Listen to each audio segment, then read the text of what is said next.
And the boys are back. You know what we did? Matt, when you're cooking a steak, my American friend, you got a big, fat, juicy steak. And it's a lean, good steak on it, not a lot of grizzle. And if there's a lot of grizzle on it, what do? You trim that fat. You trim that fat, Matt. I know, I could tell when I look at you. You looked amazing at Worlds, by the way. You know what we did?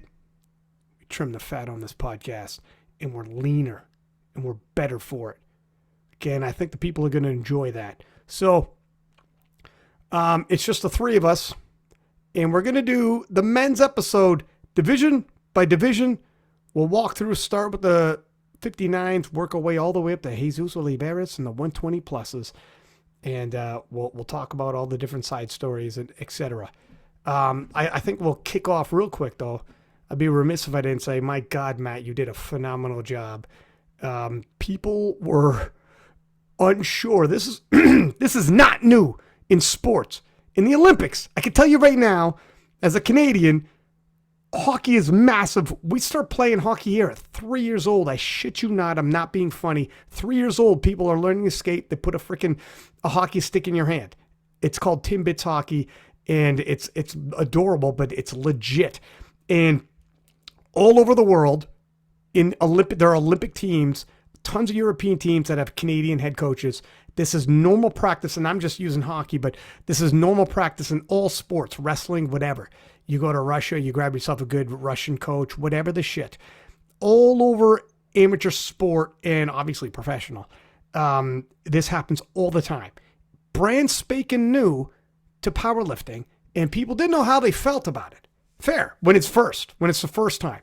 And it was a bit of an experiment, wasn't it? I'm putting a little bit of time into this because this is a storyline for this World Championships, and we'd be remiss not to talk about the storyline of Stitch.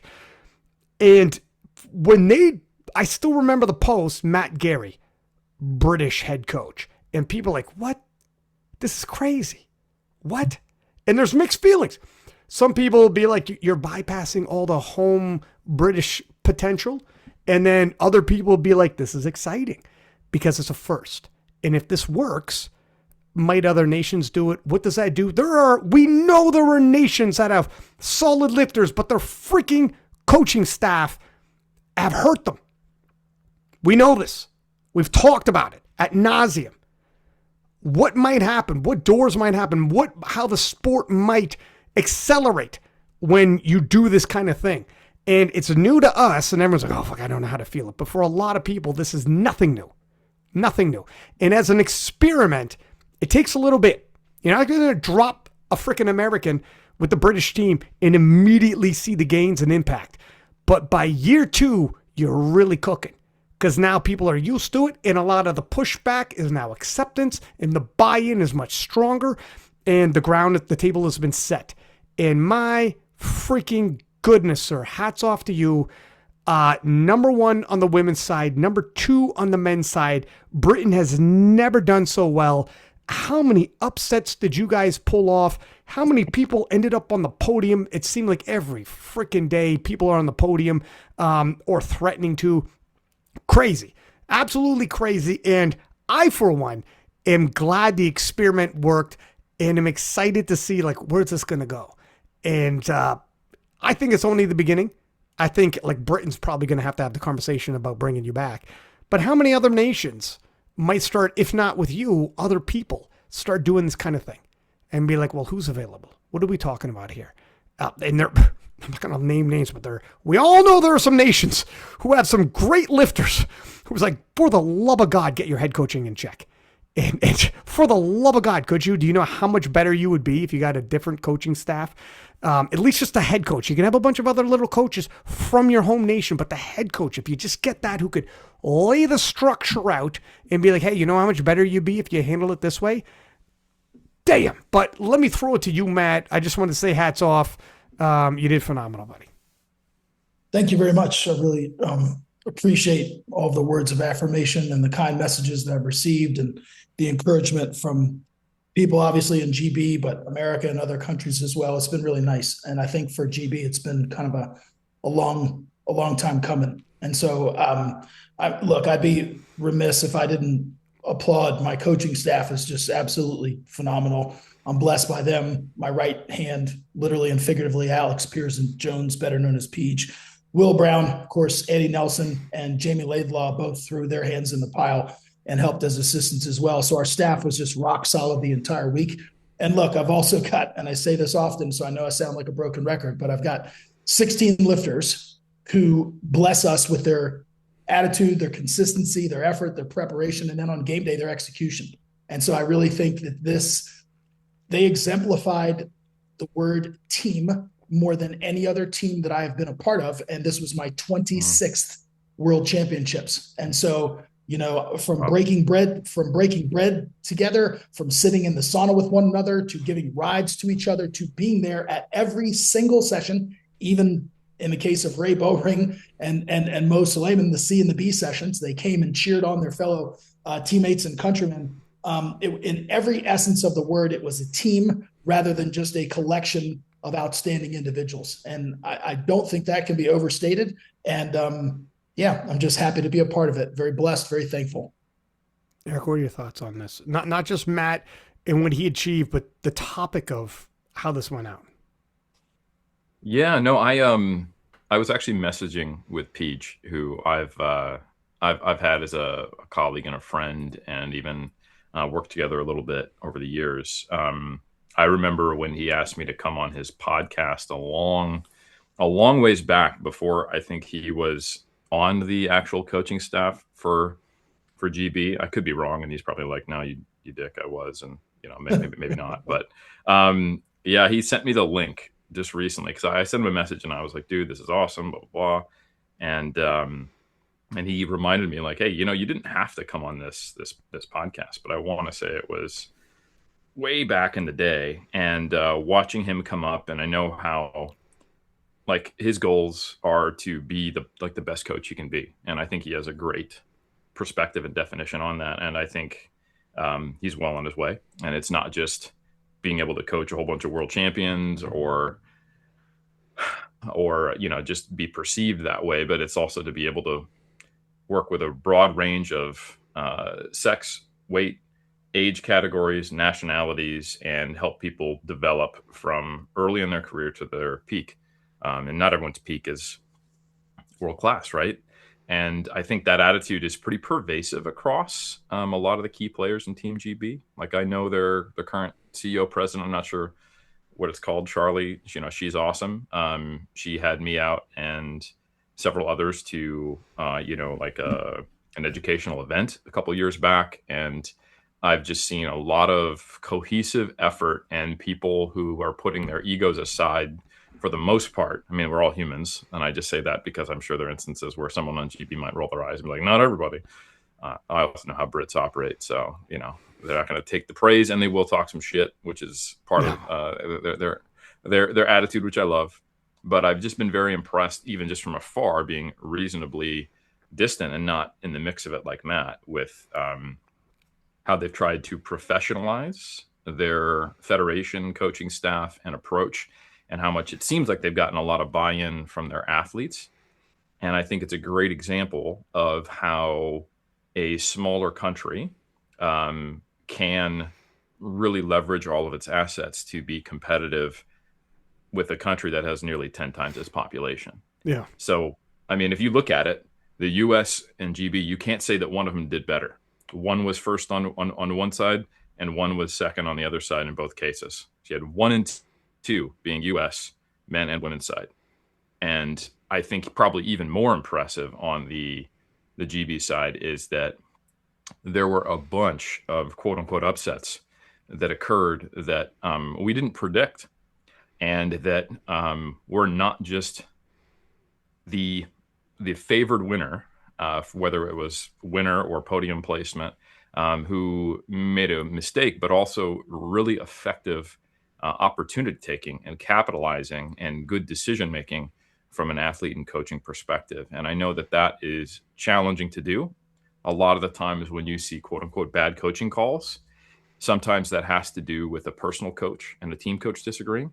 Sometimes it has to do with a different philosophy of the team, not necessarily having good communication and buy-in from the athletes, or the athletes kind of ultimately having the final say, or sometimes a coaching staff who doesn't consult enough with the personal coach or the athlete and sets them up for failure because they didn't get that type of advice, or a coaching staff that doesn't have a type of mentoring system where every one of the coaches is on the same page, and you kind of have to go, listen, this guy is going to do some weird attempt selection, but he's not open to change, and we have no mechanism to improve that. So I don't think everyone knows what truly goes into having a good team performance, but it's heavily relational.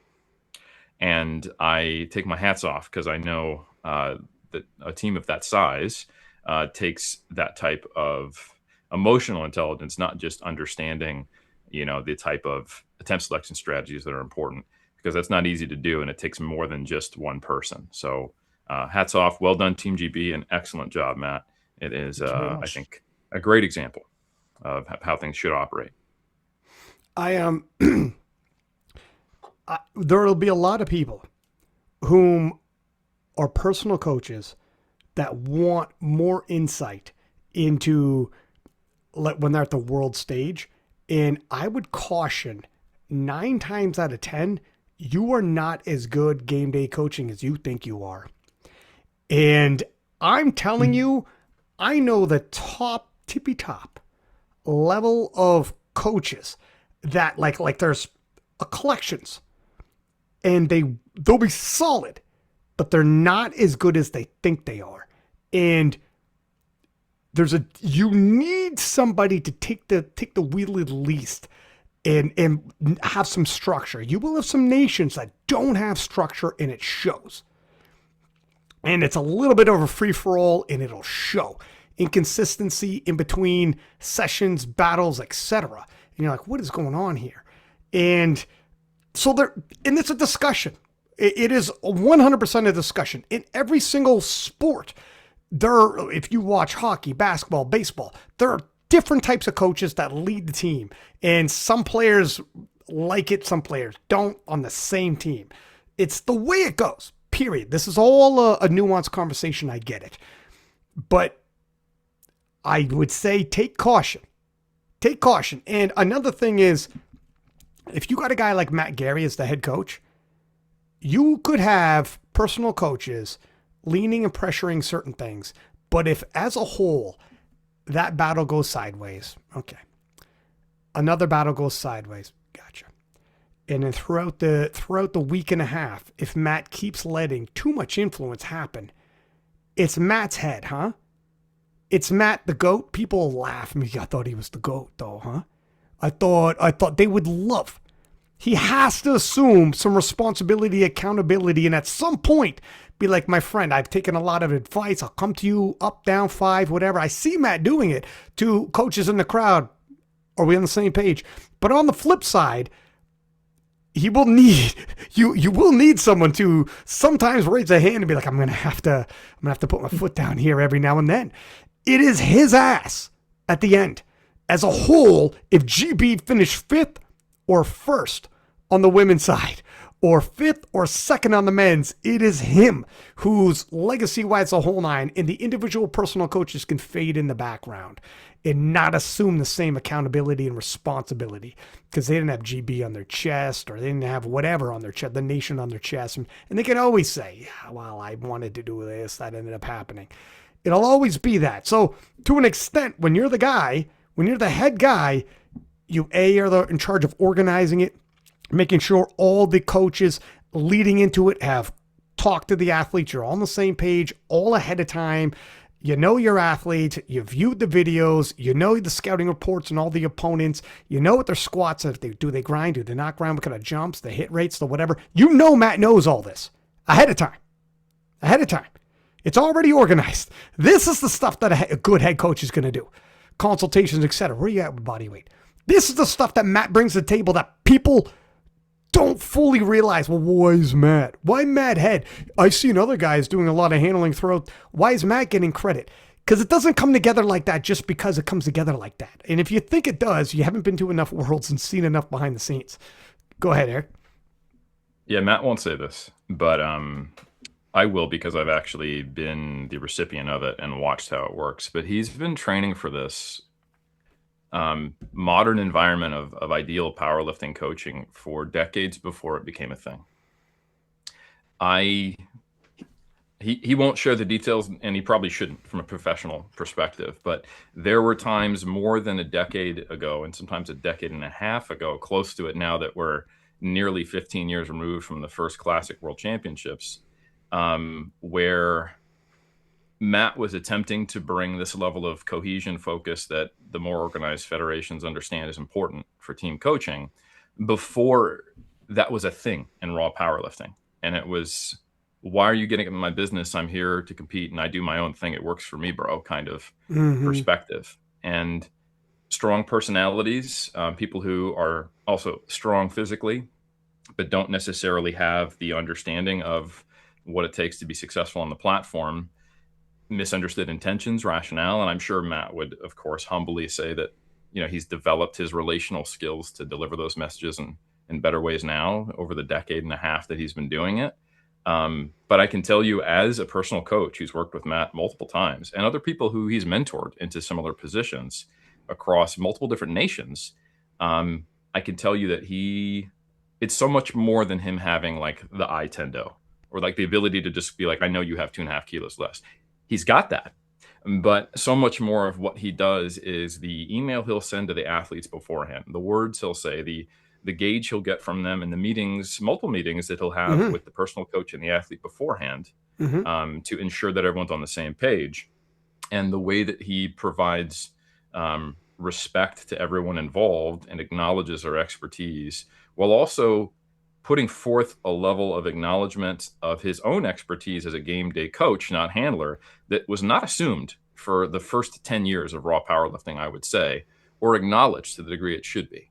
And I can say, to your point, Ryan, that game day coaching is also not like riding a bike.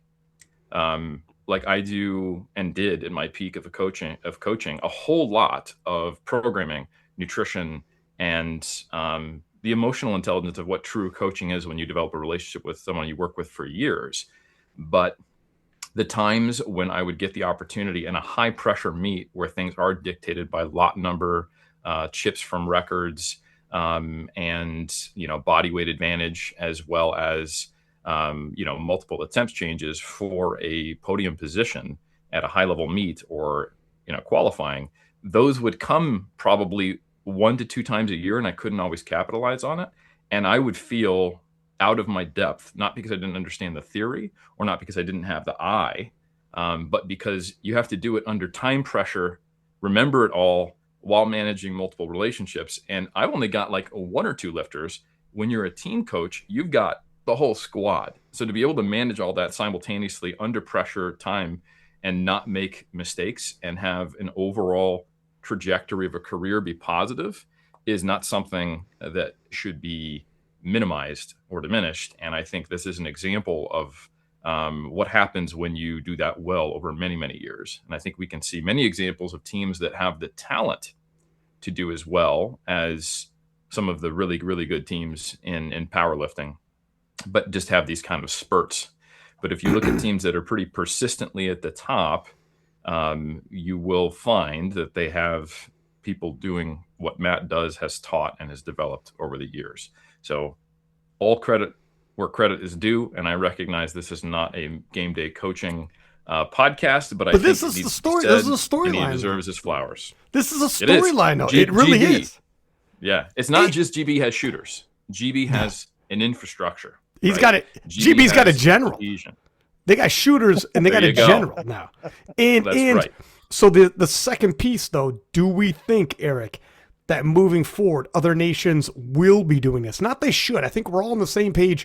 There is a gap and some of these people are lacking, but do we think it's actually going to happen? Will other nations and other federations humble themselves and say, well, that was interesting. This experiment worked, and they'll actually do it? I would love to get Matt's perspective. He's the only one in the room who's worked as a head coach for multiple different nations. The short answer is I think they ought to. I mean, first of all, thank you for showering me with all that praise. Quite frankly, I'm overwhelmed, to be honest. But as I said before, I don't do it alone. I've got a tremendous support staff and phenomenal athletes that, like I said, execute at the highest level.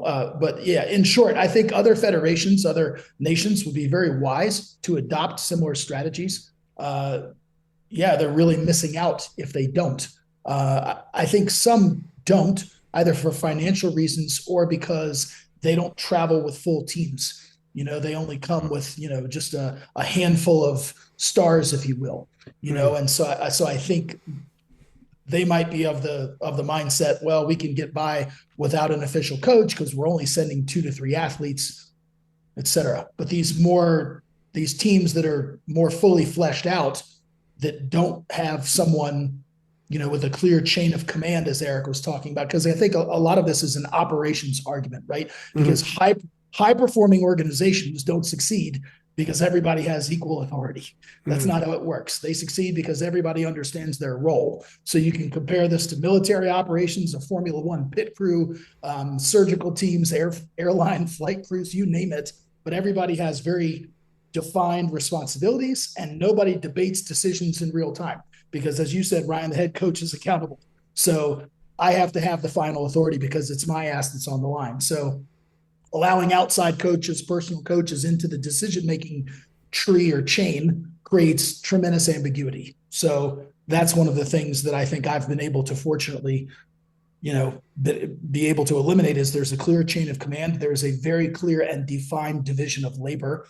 And again, to your point, not to repeat the same things, but there's a tremendous amount of collaboration that literally and figuratively begins on the first day. So when someone accepts their invitation to be on the national team, I immediately begin collaborating with not only them, but their personal coach. And so then their personal coach feels valued. They feel invited into the conversation.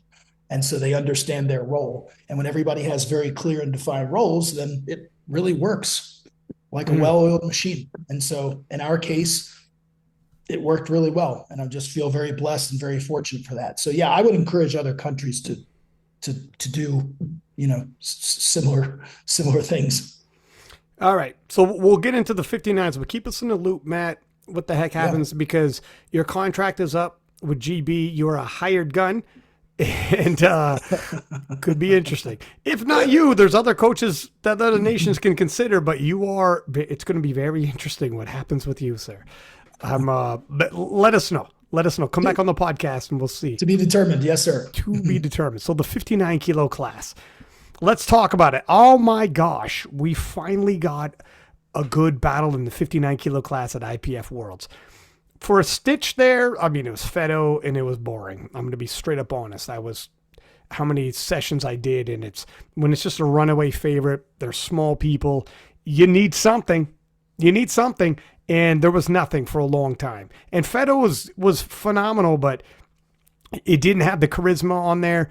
You enter Waskar, who had the charisma, but didn't have a rival. It came better. Came on the podcast, phenomenal backstory. He could talk shit. He could try to hype things up. Didn't have a partner. We had a partner. We had a clash here. Ivan Campano defending his world title, and he, to a large extent, was the underdog versus the highly talking, trash talking, exciting, charismatic American again, this time Michael Slavic. And boy, oh boy, did they have a battle good right down to the very last drop that actually begs for a rematch. And as it were, we're going to get one. We're going to get one at Sheffield. Eric, what are your thoughts on this one in the 59s? It was great. We were talking before we started recording about how I felt like there was this world was one of the best. And I think I sometimes think of the development of the sport, and you think of it from the perspective of the commentator, the battles and the hype and all that. And I think, obviously that is probably more exciting for a watcher. But I think when I get in my head of kind of the long arc and the numbers, this was I think might have been the first time we not only had a podium of 600 up ever at Worlds in the 59s, but not only that, was top five, Top was five. 600 and up. So the 59 kilo class has leveled up, and there are notably a couple of people who were not there, right? You mentioned one, Waskar, it wasn't the U.S. representative. And we also have that unfortunate situation, which if we start talking about it, I know we'll get annoyed, which has been happening across federations of someone getting a ban that may or may not be reasonable, who was also not there. So like we probably have close to 859s who can total 600 or higher. Mm-hmm. And it was not long ago at all that with the absence of Fedo, you hit 600, you probably guaranteed to win. Right. So this was awesome. I think I would love to get Matt's thoughts on the attempt selection strategy in that battle. But yeah, I mean, there was a moment where Michael Slavic had locked out the total he needed to win to tie on body weight, setting another world record, and then just popped out of his hands at the last second and he collapses. And it was like this was one of the more exciting battles in all of the world. So very cool to see. And I just really like to see like a weight class that has historically, like you said, not been that exciting, not only become exciting, but also show that we're going to see more than just a new two-man race. We might see multiple person races here moving forward. And this might be another class where we will have battles, not just a standout. Yeah, I mean, a podium, 630 and up. Antoine Garcia damn near hit the Sheffield qualification of 95% himself, where Waskar was struggling to try to hit it. Now your bronze medalist is knocking on that door. I mean, it 100%. But yeah, Matt, what are your thoughts on this one?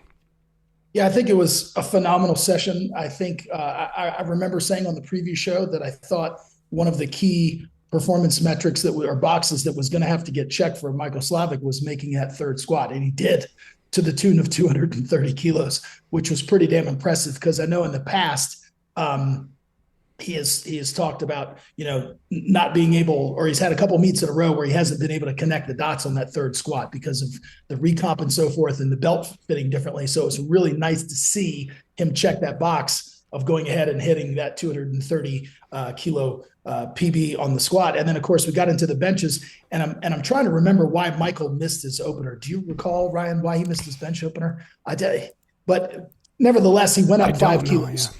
Which I think clearly was a smart move, right? Because he, it kept him in the game, so to speak, and he just, presumably went ahead and went to his planned second attempt, and so, at subtotal, it was the score was 370 to 350, in favor of Ivan there, because he's got the big bench, but we knew that, things are really going to change here in the deadlift. And so, we saw Michael open up with a really big opener. I thought that was quite a heavy opener from my perspective. I mean, when you have a lifter whose current PB is 303 kilos, and you're opening at 277.5, that's roughly around an appropriate opener. But I think even more so striking than the opener actually was the second attempt, right? And I think that's what had a lot of people kind of scratching their heads, and it raised some eyebrows, was immediately going for the world record there at 303 kilos. And so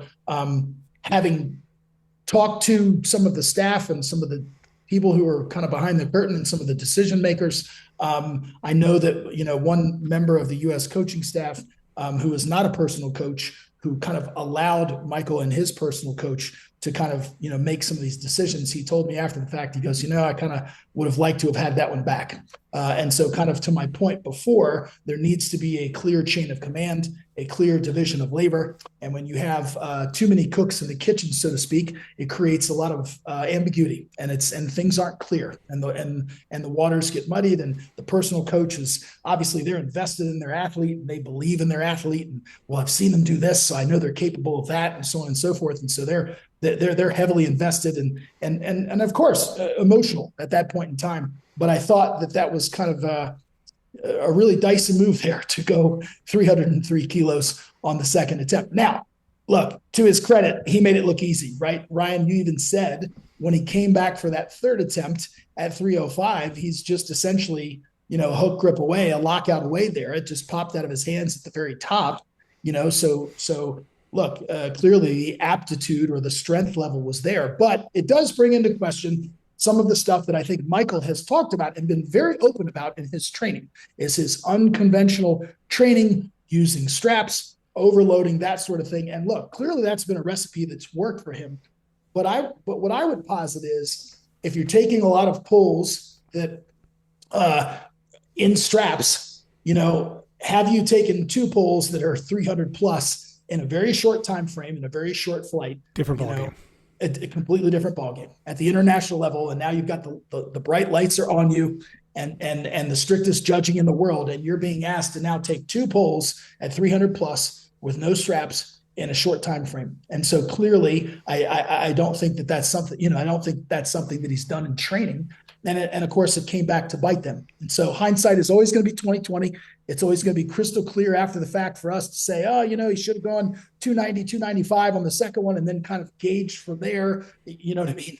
And looked at the scoreboard, and then he would have been able to go over 300 on the third one. But look, they went all in on that third one. And I think, look, there's also a bit of the quote unquote world record or the Sheffield effect kind of looming in the background. It's like, hey, I really want to get to this number of 670 to break Fedosier's record. I want to be the first guy to do it. I want to do it at a world championships where I'm going head to head with somebody else. And it was just one of those things where, he wasn't able to connect the dots. And so, look, the credit goes to Ivan, who is now a back-to-back IPF World Champion. And so we'd be remiss if we didn't give him his flowers, because he executed like a pro, only missing his third bench to the tune of a 2.5 kilo miss. So not giving up much there, but to hit that 290 kilo deadlift was just extraordinary, because it was just Slavak actually openly said, did not think he had that in him. I'm going to be honest. Did not see that coming. And that was a problem. that was like an absolute limit lift. I mean, and at that point, there's absolutely no other number to take, right? Yeah. It is the only number to take, because you're forcing Michael to come back out. Yeah. And to the point that we always say, you want to force your competitor to beat you. Make them come out. They could slip on the carpet. They could get extra baby powder on the bar, or in this case, they could lose their grip at the top. And so nothing is ever guaranteed, even if you only have to go up 2 kilos. Happens all the time. Make them come back out. That's it. You make them come back out. You make them take the attempt, because literally anything can happen. And so, look, credit to Ivan. I think to your point, Ryan, as you kind of led with this, is we're going to be treated to Act 2, if you will, at Sheffield. And that's going to make for some serious drama, where, of course, everything is manufactured in the atmosphere. Everything is cultivated for high-level performance. We've got a 12-lifter flight, et cetera. They're there for a few days before the event, schmoozing, doing all these things. And so it's a manufactured atmosphere for high-level performance, and also there's not much. Well, there isn't any consequence for missing other than your wallet. So that, they can essentially be more aggressive, shoot for the moon, so to speak. And it'll be exciting to see. It's going to be must-see TV, as we say. Finally, the 59s. And to your point, after they're done battling at Sheffield, Weyu will probably reemerge from Indonesia. And we have a 16-year-old from America, Justin Nguyen, who... They got to change this freaking rule and allow 16-year-olds at Worlds. Who the hell cares if he's 16, 17 and not 18? What does that matter? It's weightlifting. Like it's so... Anyways, don't get me going. But 59s are hard. I actually don't agree with that. Okay. Let me hear it. Why? I think when you start pushing people, because it's a weight class restricted sport, they may not be done maturing, and early specialization and early peaks can be a potential thing. And when you take someone who is not fully developed emotionally, socially, or physically, but happens to be at the world-class level, you might be constraining their own personal development or forcing them to get burned out and not actually develop a true intrinsic motivation to do it. Just because we want to see a 16-year-old who blows our socks off, we may be missing out on them being 20 and being 30 kilos heavier and being a 6-time world champion, just versus that one time a 16-year-old won worlds. But this is... to consider. Okay, fair. I don't want to turn this into a debate, but that's kind of capping it, being like, I'm doing this for your own good. When we get into that kind of discussion, that's a pretty big discussion. I'll do this for your own good type discussion? just wanna make Because it's one- not like one- giving a kid cigarettes. Go ahead, Matt. Sorry. Yeah, no, I was just going to add one thing. I think the IPF recently passed a rule on the opposite end, where an M3, is that what it is? You can no longer be an M3 and compete at the Open World Championships. And so that's where I would say, Oh, wow. yeah, I Now we have an adult. Yeah. Okay. right. So why though? I don't know. That's mind blowing. I totally get Eric's argument, and I'm on board with Eric's argument.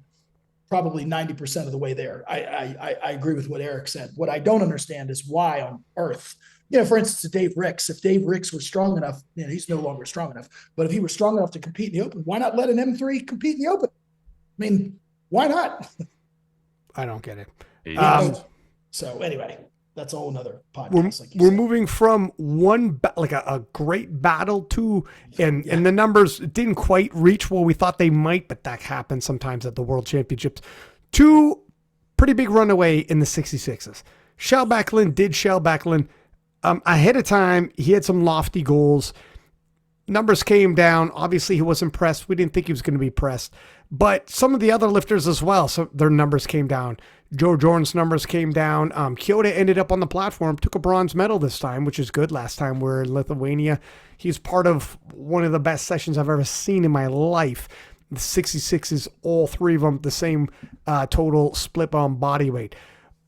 What do we glean from this? Shell looks unpressed by the other 66s. It doesn't look like there's somebody around, but we just talked about a 16-year-old in the 59s who just is able to drive right now and is unofficially breaking the world record. So someone can emerge. I'm full well aware, but how do we gauge the 66s right now and Shell Backlund as well? Well, to that point, Ryan, that if you're 16 and you're a 59, when you're done maturing, you probably should be a 66, right? Might be. Which is another reason not to cap them in the weight class that they're currently at. So no one's capping them. You think in a weight class? Well, I'm just saying I've seen it happen in other sports where that has occurred. And if you look at a lot of the research on long-term athlete development or youth athlete development, there are things to consider before you make a rule. But anyway, I don't see anyone waiting in the wings right now. I mean, obviously, like you said, anyone can emerge who is really threatening Shell. So I think that's kind of the story here is he really that far and ahead of everyone else? And it seems like he is, which is kind of interesting. Well, what about this? Before I throw it to Matt, his goal of 800 kilos and doing it at Sheffield. Do you read too much into this? Look, he did 782.5 at Sheffield in January. We're not far off. Does this impact your decision at all on that, or does it impact your thinking whether it's the likelihood is going to happen at this Sheffield in November?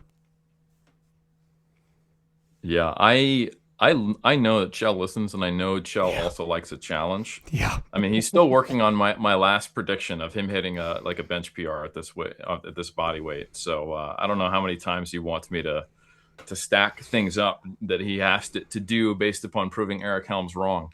But he didn't go all out at Worlds, but he also didn't hold back. Like, I think he wanted to put on, like, he wanted it to feel like he wanted to power lift. That's what I love about the man. He loves the sport. And he was going hard, but I think it's still early days of him going, actually, this weight class is doable for me after the initial kind of bounce back and forth. So I'd be curious what he does. I do think it's going to be a tall order for this year for him to hit 800. But like Matt says, it is an environment engineered to produce that. So if it is going to happen, I think it will happen at Sheffield. I think it'd be a very tall order. I'm wondering if he could do these big, huge totals once a year-ish at 66, and just giving his body the cut, blah, blah, blah. And that's why sometimes, like when he competed at Euros as a 74, and he was a true 74, he allowed his body. I'm not sure, though. I mean, Matt, what do you glean from this? I'll piggyback on that topic. This was only his third competition at 66. So I agree with Eric. I thought, first of all, let me say, I think he is capable of hitting an 800 kilo total. at this body weight. Will he do it at the next Sheffield? I probably would, on the side with Eric, probably more unlikely than likely. Maybe the following Sheffield, the following year. I think as he continues to have more competitions under his belt, pardon the pun, literally and figuratively, he'll continue to refine that process. Presumably the cut will get a little bit more, I don't necessarily want to say easier, but more familiar. And then also his body will adjust and adapt even more and more to these leverages. But when you kind of run the numbers, I mean, it's there for the taking. I just don't know that it'll happen at this next Sheffield. But to both of you guys' points, he's clearly in a class by himself, right? And if there is somebody else who can press him, they haven't revealed themselves yet. And so it's clearly Chell, and then there's a huge gap, and then there's a cluster of guys that are in and around the low 700s mark. And so, it was interesting that none of those contenders, or I should say, the kind of that grouping or that cluster behind him, none of those guys made their third squat. So that's a significant chunk off their total there. I mean, Kyoto only lost 2.5, but the other guys lost significant amounts, particularly Austin Nikolai. And so Austin, unfortunately was only to capitalize on 5 of 9 attempts. And when you make 5 of 9 attempts, that's really going to, create severe decrements in performance in terms of your total and the amount of kilos that you can score. And so I think the other guys, while they totaled nicely, their totals would have been higher. It would have been a little bit closer had they been able to connect on more attempts. But Chell is clearly in a class by himself, and he deserves his flowers. Yeah. I don't think Joe Jordan had the prep he wanted. Right. Kyoto, God bless. This guy cannot get, he got his second deadlift, which is, we've seen him not get that. But that third deadlift is so elusive to him when he needs it. I think domestically he's more likely to get it, but he's hit a lot heavier than this. However, good enough at the podium. To his credit, that 295 did look like he missed it on strength rather than a technical error like he has typically done, which was, a better way to miss a third deadlift, I guess. Yeah. Let's be optimistic here. But, the totals came down. Solid performance by Shell. No major surprises. Let's move on to the 74s. And Shell is to the 66s, arguably what Perk is to the 74s. There's a massive gap between them. And Perk just did Perk things, opening up with a little, like these rap guys who take sneak disses at oppositions. He opened up heavier than Elliot Sykes, finish at American Nationals. I like a good storyline. I like a little spicy. I like a little, are these guys my ops? Is this who everyone's saying? So I'm not against it. He could pretty much jog whatever race he wants. Some people might say, look, to prove a point, you're opening pretty heavy. Second attempts look a little heavy. But he would also say, do I even need to come out with my thirds? If they are, I'm having fun. And when you're Perk, let the man have fun. This is the best powerlifter pound for pound in the world. And he needs to find ways of getting himself motivated and having fun with it while still hovering below the world record. And so, and creating storylines, creating discussions. I love it. I think it was a good idea. Just on that, I know some people, you can have opposing views on it, but if he was pressed, he's not going to do stuff like this. I think we're all certain. If people are like, that was maybe a little too bold. But having said that, Perk doing Perk things, he looks strong on the day, finished with 891.5, scratched his bench, scratched his deadlift, the bench press, openly said on the podcast. Now, when you scratched your bench, it made it harder for Fan to hit his world record attempt. Was that an omission? You weren't thinking about that at the time? Or did you scratch on purpose to make it harder for him because he didn't have that 60 seconds? And people talked about how quick the flights were. So fast. Back-to-back world record attempts. And you scratched, so he had to go out even quicker. Did you do that on purpose? And he said, absolutely I did. I got kids. What are you, crazy? I got a family to support in Sheffield around the corner. My man got a world record on second. We were all happy for him. But the hold up, Playboy, this is sports. You're not taking money out of my pocket and food out of my daughter's mouth. I'm going to take a swing of that bad boy at Sheffield and collect a bag. Congratulations on the world record on your second.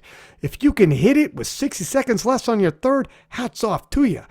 But, and for me, get your guys' opinions. We're not always on the same side of the fence.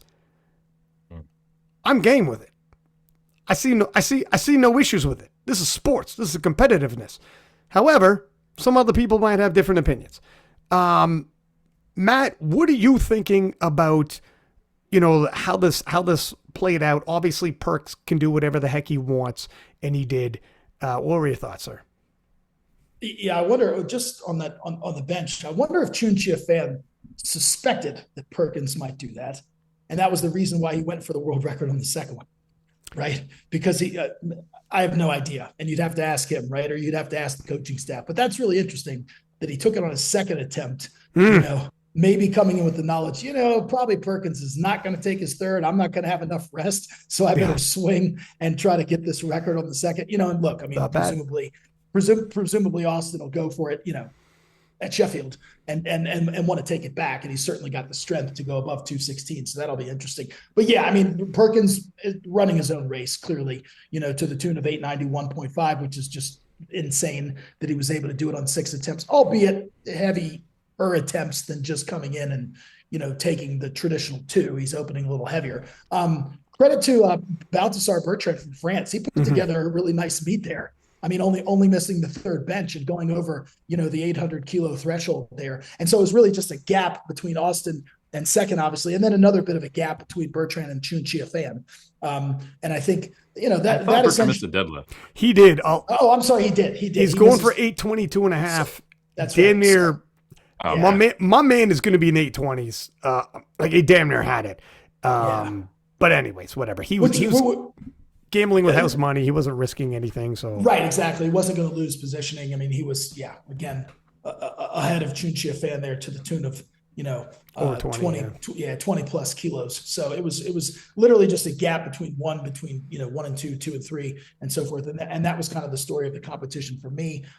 Naturally, GB didn't have a horse in this particular race, but yeah, that's kind of how I saw it, and really no more to add, quite frankly. Eric, what are your thoughts on Perk? He did a few things here that might rub people the wrong way. Opening above Elliot Sykes, just a thumb in the eye. I should come back and comment on that. Yeah. Okay, good. Taking because it's a whatever. Yeah, I want your opinions.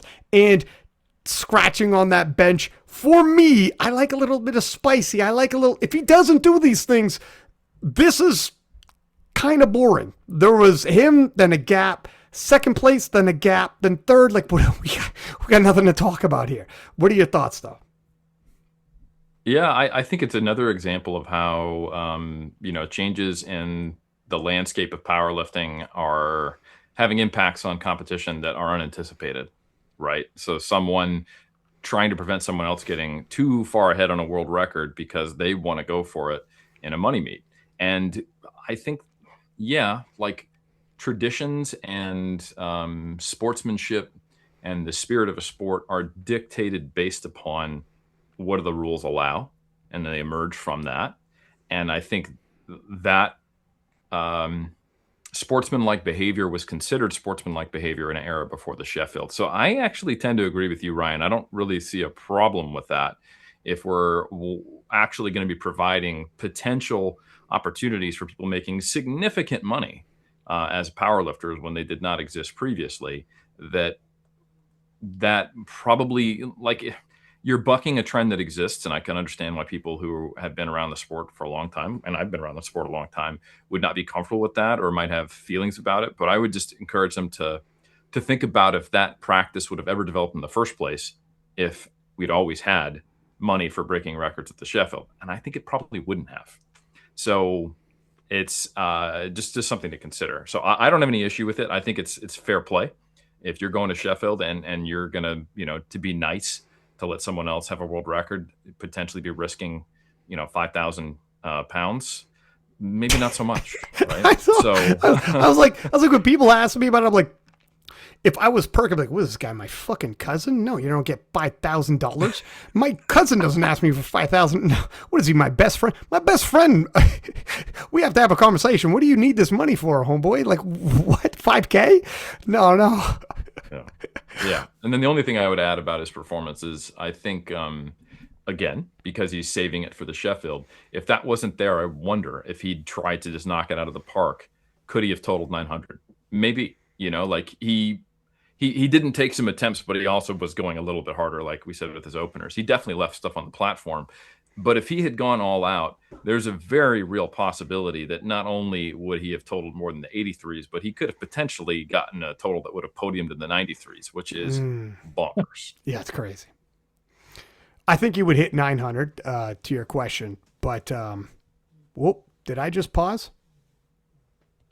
You see? Okay, good.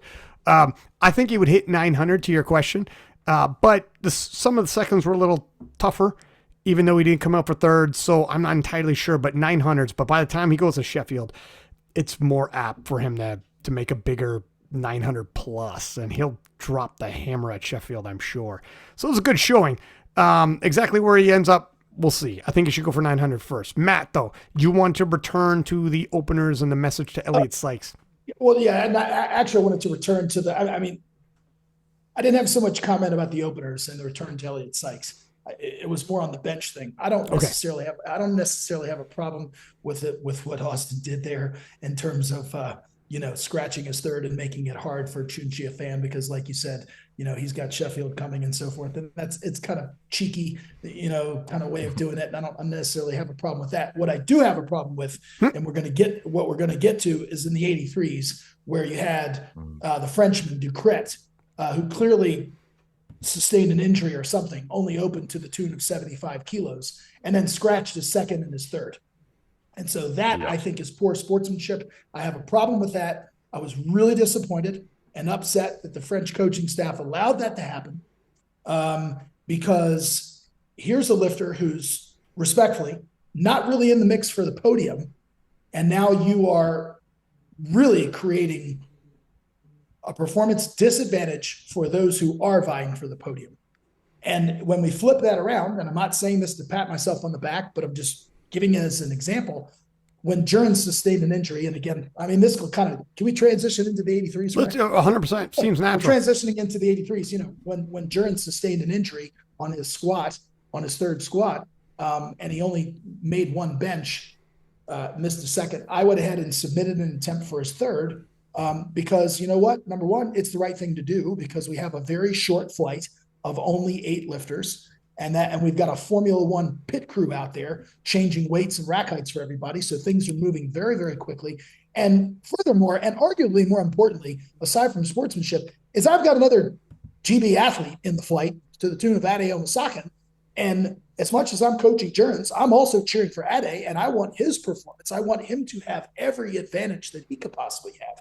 So by putting in a third attempt for Jurgens and letting the clock run out, that's going to go ahead and give Ade the full rest time or a complement of rest that he's used to it. So I really was disappointed that the French allowed that to happen. So that's kind of a stark contrast there. And then, look, Joe scratched his last, Bornstein scratched his last bench, but that was because he was the last bencher. Right.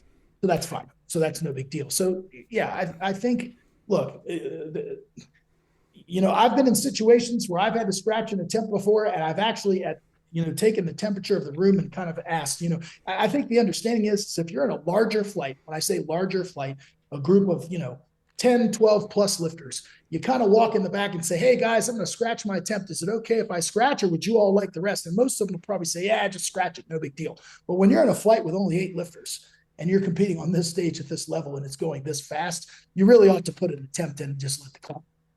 I think that's good sportsmanship and quote unquote doing the right thing. And so I was disappointed. And you also you don't have to actually do anything to allow it to happen. It'll automatically go up 2.5. You could just if the lifter just wants to get the hell out of there, is mad and everyone's frustrated, just leave. It'll happen automatically. You have to make an effort to scratch. You do. Yeah. If you don't report to the scorers table, they are going to bump you 2.5 kilos after a successful attempt. If you don't report, if you miss, they're going to keep you the same.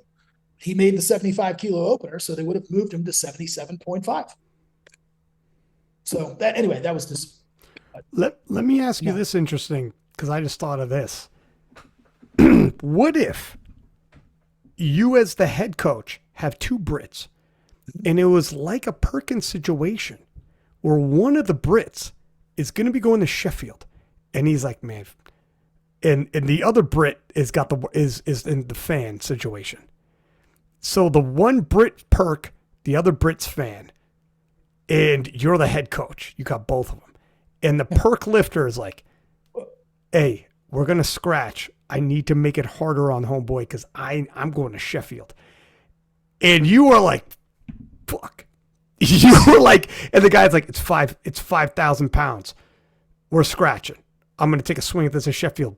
And now you're like, God, I understand it's 5,000 pounds for you, but I'm also the head coach and blatantly have to go against the team that I'm responsible for. And dude, this isn't even fair of me to throw this on you. And this, No, I have an easy answer. It's team first. And Okay. so, yeah, so the answer is no, I'm not You're going to at do that. I'm not, Worlds. yeah, I'm at, right. Yeah. I'm at Worlds, and World Championships is the premier championships in the entire world. So Mhm. that's 100%. It's team first. And furthermore, if I've done my due diligence from an ethical standpoint and doing things above board, then we would have split the athletes anyway. Clearly, I'm not going to be coaching two athletes. You cannot play chess against yourself. Freaking God. We've Enough of discussed this, yeah, many times. Enough So, of that. anyhow. Hey, fellas, we disagree on a lot of things, huh? We all agree on that. What the hell? Yeah. But when are we going to come? Can you imagine? Matt Gary is head coach of France and also head coach of GB. Let's see how this works out. Anyone got a problem with that? Yeah. Anyways, all right, Yeah. we're done. But let's talk about the rest of the 83s. Holy smokes, Joe Borenstein. The trend continues. I believe this young man can buck this trend. I think it's just he's twice got 900 and up domestically within the U.S. and has failed to do so each and every time when he's gone to the international level. And he won last year's Worlds, but at Sheffield, he wasn't the number 183. At this World's clearly not the number 183. I think he's a phenomenal lifter. There's no question he could pull this together. Sheffield is going to be a pretty quick turnaround. And I know he's not begging for that invite, but he's going to get it. And I'm wondering, is it a big enough turnaround for him? You know, look, he's going to get it. We'll see how this all plays out. But is this a big enough turnaround for him? Can he turn this around? Is this an international thing? Is this a flight thing? What are we looking at here? Or is it just his schedule has been too crazy and he needs an off season? I think last year in Germany, it was the fact that it was his first World Championships, his first time traveling internationally, his first time experiencing worlds overseas. This year, I think it was more so a function of too many meets clustered in a very short time frame, and clearly some injuries that he wasn't fully revealing. And I don't blame him for not being fully transparent leading into a championships. Why give your opposition extra fuel or extra ammunition? Clearly he came in less than 100%. So when you couple those two things together, the short time frame of all these back-to-back championships, not having an adequate offseason, not having enough time to build, not having enough time to pace himself properly leading in and to peak for the World Championships, this is the type of performance that you're more likely to see, And so I kind of giving him credit there. I think the first time was the international thing, and this time was just a function of the time, and he was dinged clearly.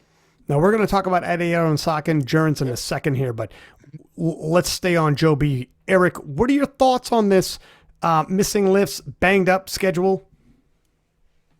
No, I actually have a very. I mean, Matt was there at this, so I suspected, and I would have guessed at this being a similar. Like I would have said the same thing as Matt, but felt more speculative about it. So the fact that Matt is probably seeing the same thing and maybe has heard some of those things, then yeah, I think that makes a ton of sense. I think he's got a good shot before the next Sheffield to turn things around. I mean, that's a decent amount of time, and the move right now would be recover then rebuild, and I think he would be able to turn it around pretty quick. in the grand scheme of things. But yeah, I know this was probably a very rough day for Joe, given that, and probably will put a chip on his shoulder that will help him perform better, for sure.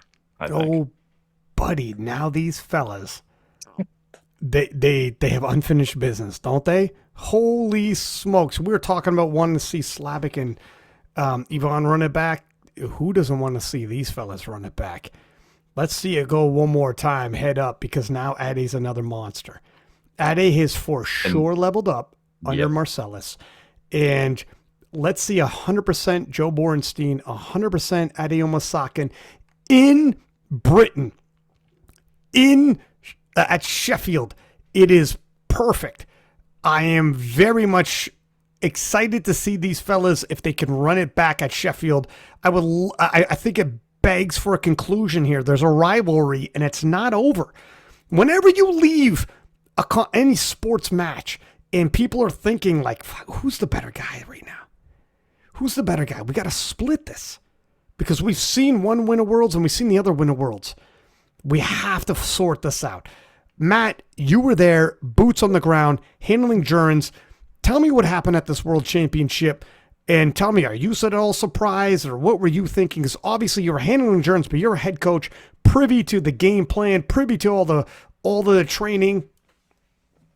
Yeah, so just transparently, I mean, I was indeed privy to the training for both Ade and Gerns, because as I've said many times before, we have an athlete monitoring system, and so I'm able to see the training. But once, obviously, as I said before, when talking about in the previous segment, how we split athletes, particularly when they're close, just from an ethics standpoint, you can't play chess against yourself. So clearly, we like consistency and cohesion. So we did the same thing that we did last year in Germany, where I coached Gerns and Peach coached Ade. And so what I am not privy to and should not be privy to is the collaboration that takes place between Peach, Marcellus, and Ade. They get on a strategy call and they hash that out, privately, just like I hop on a strategy call with Gerns and Christian Eindhoven, and we hash out our strategy privately. So while I am privy to seeing the videos and so forth, I don't know what shots they're going to call, what their strategy is, et cetera. I can only speculate as to what might happen on game day. Good. And so, so that's it from an ethics standpoint. And I think, look, let's start with Ade, first of all. Congratulations to him. He was the guy that stole the show. He was the guy that finally connected the dots, right? Finally made the lifts that he was supposed to lift, finally executed to the tune of making 8 out of 9 lifts, only missing the third deadlift, which didn't matter at that time because he'd already wrapped up the World Championships by that point anyway. So yeah, kudos to him, man. I mean, that third squat that he hit, the 312.5, as well as the 205, phenomenal attempt calls by Peach, absolutely outstanding. I mean, those were on the button. I think they squeezed everything out of that lemon that they possibly could. And then that 365 deadlift was fantastic. I mean, I think there was plenty of more meat on the bone. I was a little bit surprised that the 82.5 didn't go anywhere. Only, as you all said, right on your White Lights Media kind of wrap up, he'd already won. And so I don't know, I think Ade said that he really wasn't paying attention too much. I think he probably kind of sort of knew, or halfway knew that he won. And so that kind of takes a little bit of the umph off of, your force production and delivery when you're going out there, and part of you kind of assumes, I think I've already got this thing wrapped up. It's, this is kind of just for the cherry on top of the sundae, so to speak. But look, I don't want to speak for him. Maybe he got in a weird position and wasn't able to hit the 382. It was kind of discussed after the fact in some private circles, like, hey, maybe he could have come out and just waved to the crowd and not taken the 82. And then you plant seeds in other people's minds of like, holy crap, what is this guy doing? You know what I mean? Because then you don't know. But for him to come out and miss 82, I mean, look, he pulled 380.5, I think, in training. So we know that the capability is there. But when you have to make the cut and you have to travel and all these different things. But look, it lines him up very nicely for Sheffield. I think clearly, while Ade was really excited about becoming a world champion, I think there's a piece of him that wants to prove that, hey, I'm part of this 900 kilo club too. And so now I think we're going to get a really good opportunity to see that, right, where he can kind of show his full package. And so he and Marcellus can go back into the lab, put together another nice prep. And now you're in this, as I said, this cultivated and manufactured atmosphere for high level performance, bigger flights, et cetera, et cetera. And I think, Ade will want to really drop the hammer and see what he's capable of. And then speaking for Gerns, and then I'll touch on Joe for just a second. you guys gave me a lot of flowers at the beginning of the podcast, and I genuinely appreciate that. I sincerely do. I mean, from the bottom of my heart, that really, really touched me, and I can't say thank you enough. But this is a session that, from my perspective, I would like to have back. Clearly, I would look. I don't grade myself on a curve. I am culpable for part of Jerns's performance or lack thereof, and I feel responsible, and I feel like I failed him, and I did not do a good enough job getting the most out of Jerns Kangabo. Now, granted, he got hurt on his third squat. That is a fact. And so he felt a violent pop in his elbow, in his triceps, presumably the tricep tendon somewhere around that joint on his third squat, and he pretty much bailed on it. But I didn't put him in the best position to succeed. And what I mean by that is the opener was fine, but I think hindsight being 2020 is we were a little bit too aggressive on the second attempt. And so when we were working with the spread of what we thought of, look, I mean, Jerns was clear on the podcast with you, Ryan, the wrap-up podcast with White Lights Media. We were thinking that he had potentially, on his best day, a 325 kilo squat in him. The training said as much. And so when we formulate training plans and strategy plans for competitions, we're looking at, obviously, we want to check. The first question I ask is, what are your goals? And so once we determine what the goals are, and there's a clear delineation of layered goals or tiered goals, Jerns's objective was to win. And so obviously that was the primary objective, and he really didn't care about much else. But when we put a plan together, after we ascertain what the goals are, we're examining training data. We're looking at past trends. We're looking at what did he do leading up to this meet, and what might he be capable of? What is the data? What are the data saying based upon previous performances? And so we were projecting he had hit a 315 kilo squat in training, to the tune of what we thought would lead to a 325 kilo top end. And so when you're dealing with that kind of spread and you're opening at 295 and the potential of 325, I've got 30 kilos that I put in air quotes can cover or need to cover. And we can split that up any way that we want, right? We can take 27 and a half kilos and then jump 2 on the last one. That's not something clearly that I recommend. But again, without belaboring the point, I did not do a good enough job of calling attempts for Jerns. I knew that his opener was a little bit slower. And so rather than jumping to 20, I called it down to 17. And look, I should have called it to 15. And we should have taken 15 and then another 10. Nobody could predict that he would get hurt. I have no idea if the bar contributed to that. And I do want to clarify one thing about this bar, because there's been so much discussion about that. I've had extensive conversation with Oscar Bjork, who is the assistant coach of Team Sweden, who works under Carol Arvidsson. Oscar works for Eleiko. He works at the manufacturing plant at the headquarters there where they make the bars. And he has told me, matter of factly, it is an identical bar to the past version of the bar. What he did say is that the issue, they believe, is actually with the collars. Apparently, these collars are so strong, are so robust, that they lock the weights down so securely when they are properly fastened that there is zero wiggle. And so because the weights are locked on the bar so tightly, it then creates this whippiness, this effect through the bar. So Oscar has told me it's not the bar, it's the collars, and they are currently undergoing additional rigorous testing to determine if that is in fact the case. And if it is, they are going to scrap the collars and start over. Interesting. He assured me that the bar was an identical bar to the last version. So look, you can take that at face value. You can say, oh, that's absolute rubbish. We also know with any product that comes out, I mean, you go and you buy a Toyota, which for all accounts is a very reliable car. And look, you can get a lemon every once in a while, or there can be a batch of Toyotas or a batch of Eleiko bars that go out of the factory that are whippy.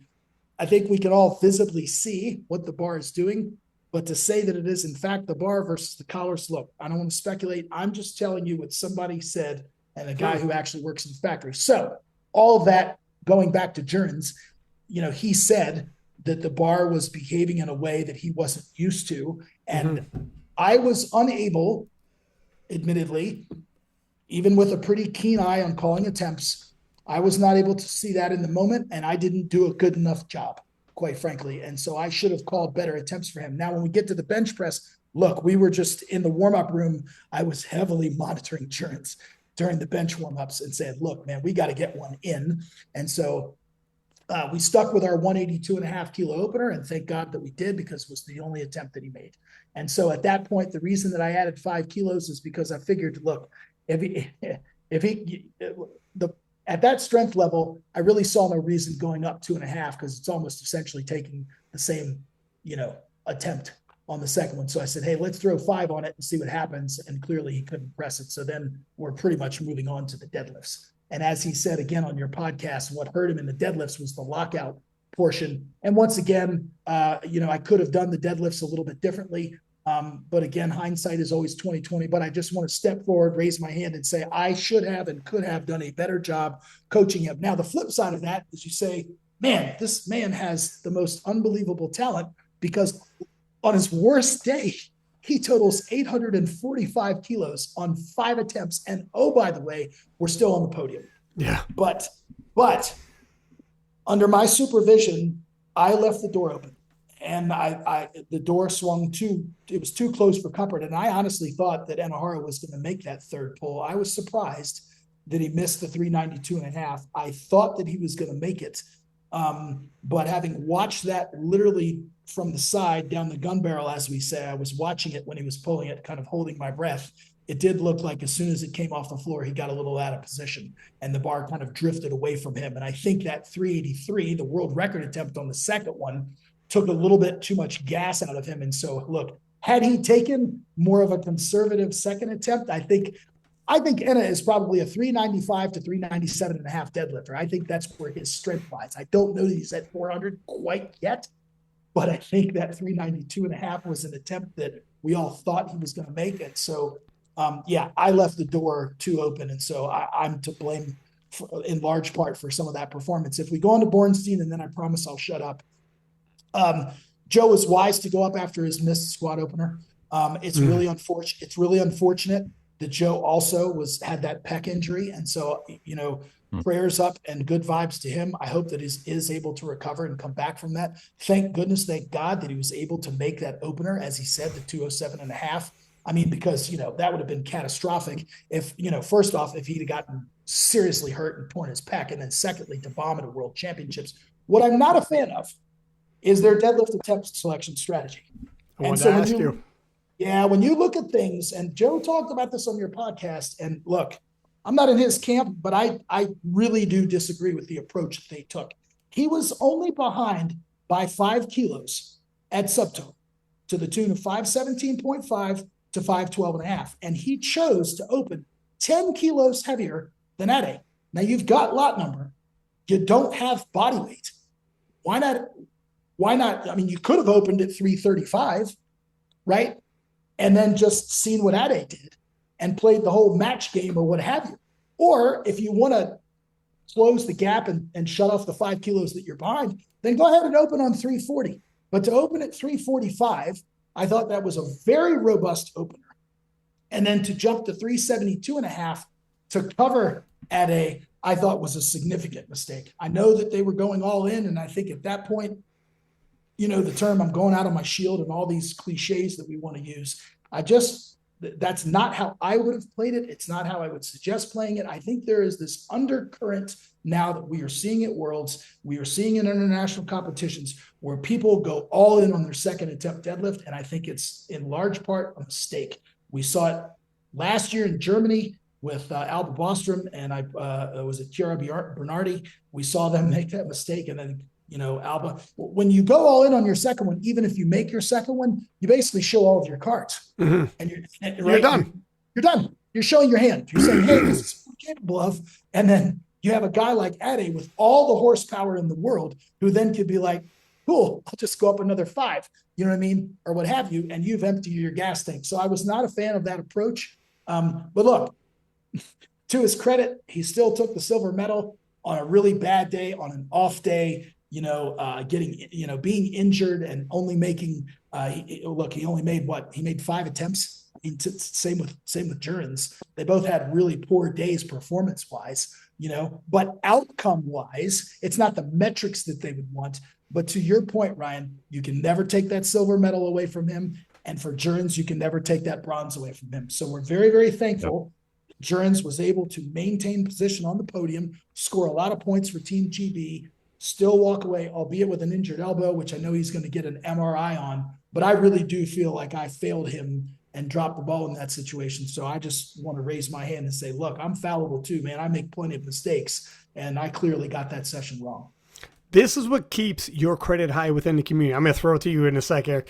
But when you come on here and you will call out a coach if they did a bad job with handling, that's your job as an analyst. You're supposed to. This isn't, oh, man, you're firing shots. I mean, no, this is a sports broadcast, and we're doing sports talk, and you're not playing the fence. You're supposed to pick a lane, and you do. And if someone makes a mistake, like, that was a mistake. Here's why you maintain your credibility and integrity. You make a mistake, and you'll say, I made a mistake. I made a mistake. And you'll raise your hand and say, here's what I did. You could have just kept your mouth shut. And people are like, fuck, man, Jurgens on a bad day still ended up on the podium. He probably wasn't going to beat Joe B.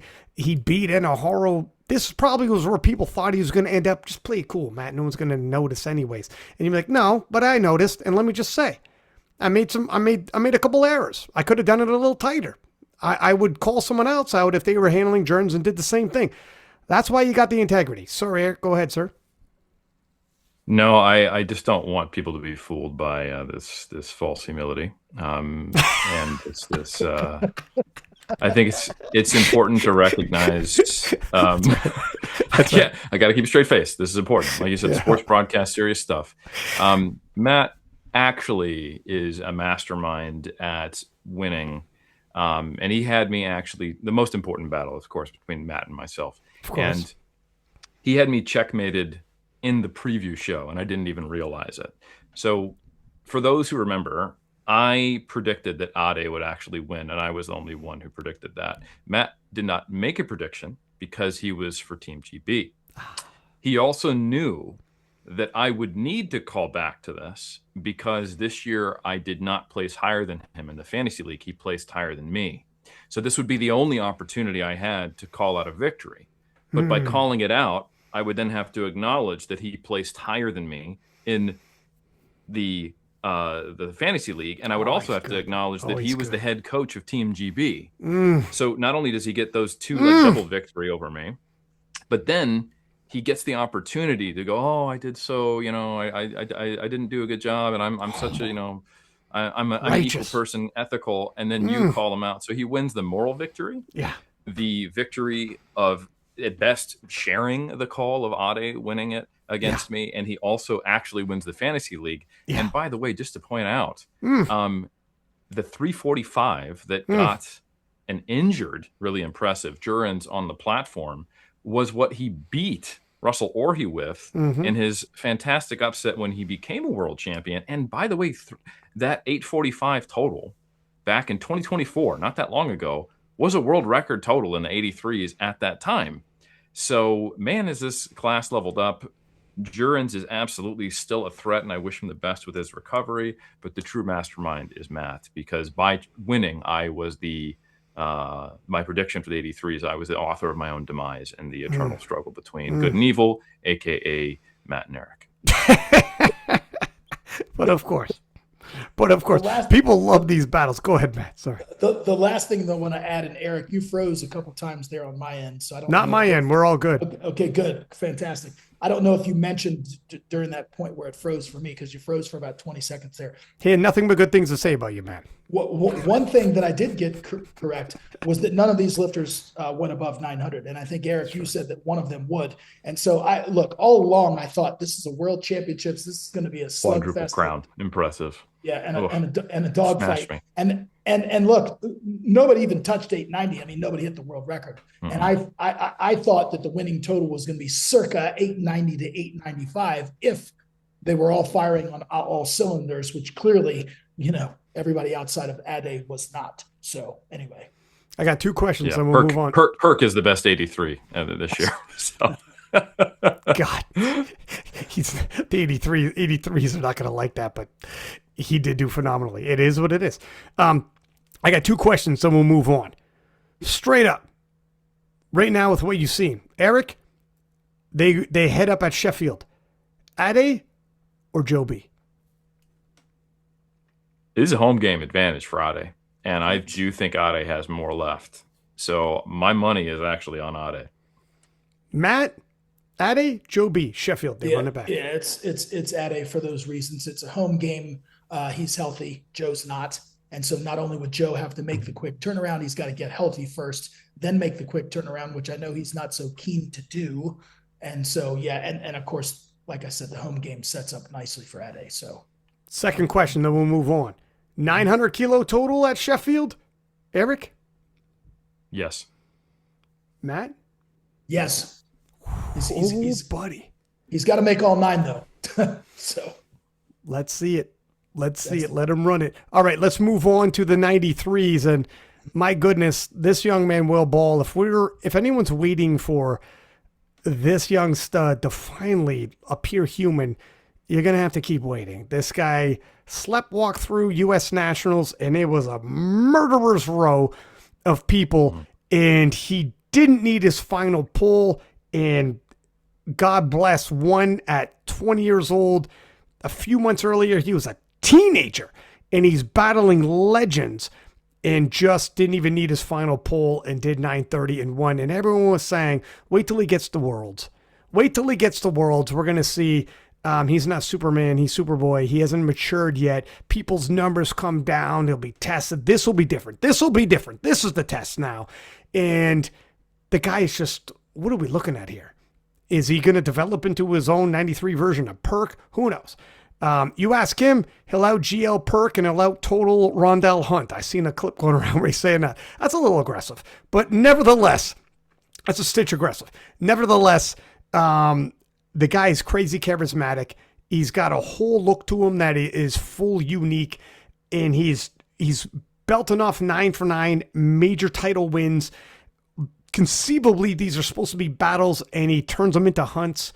I don't know what to say about this kid. I'll throw it to who did I go to first last time? We kind of just seamlessly melded into it, so there wasn't really a. Go ahead, Matt. Person. Oh no, I was just going to say I think I spoke first last time because I kind of took over with the 83 conversation. So Eric, if you want to start. Eric, your thoughts on Will Bowl in the 93s? Dude, we all gave a nod to experience, them being close enough in performance. Emil Kresta versus Will Ball is what I'm referring to. First time travel. And Will Ball went 9 for 9, had room in the tank, probably could have gone even heavier than he would at Nationals. You know, if he really tried to eke out every kilo, he could wave a magic wand and say he went 9 for 9 there. And I think established himself as a very impressive powerlifter, not just the strongest powerlifter in the 93s. So what are you going to say? Hats off. He proved everybody wrong on the podcast who bet against him, which I think was Matt and I. And yeah, so there you go. Yeah.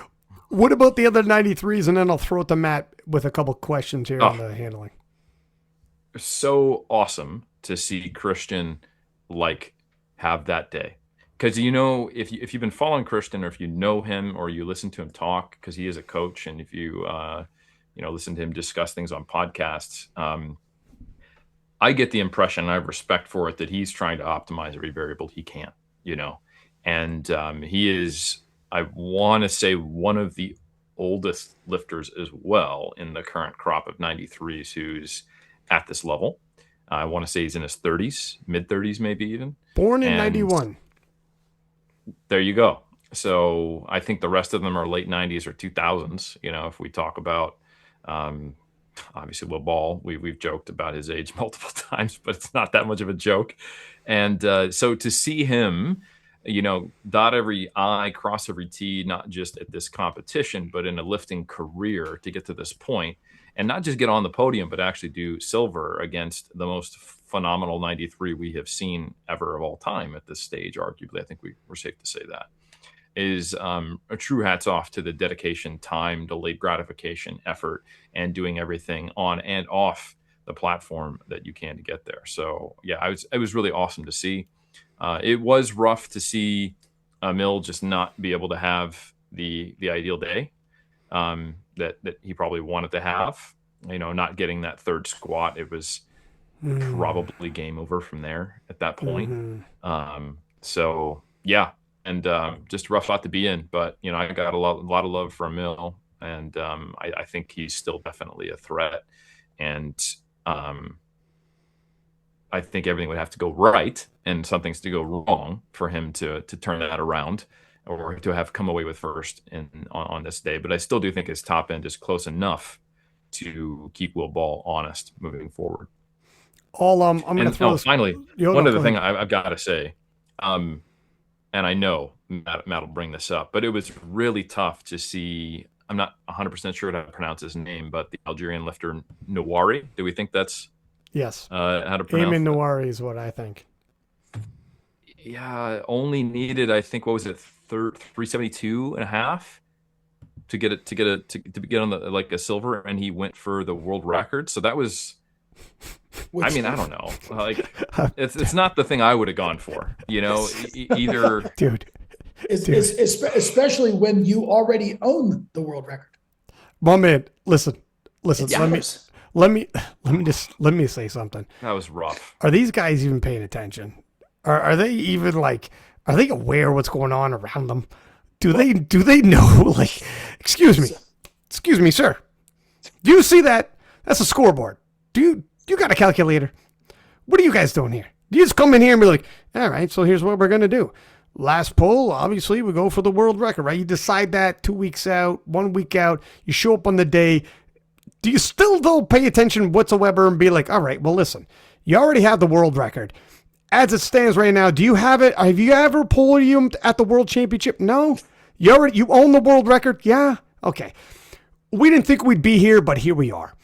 Let's have this discussion real quick. I'm going to get you on the podium. How would you like that? None of this happened. These guys aren't paying attention whatsoever. It drives me crazy.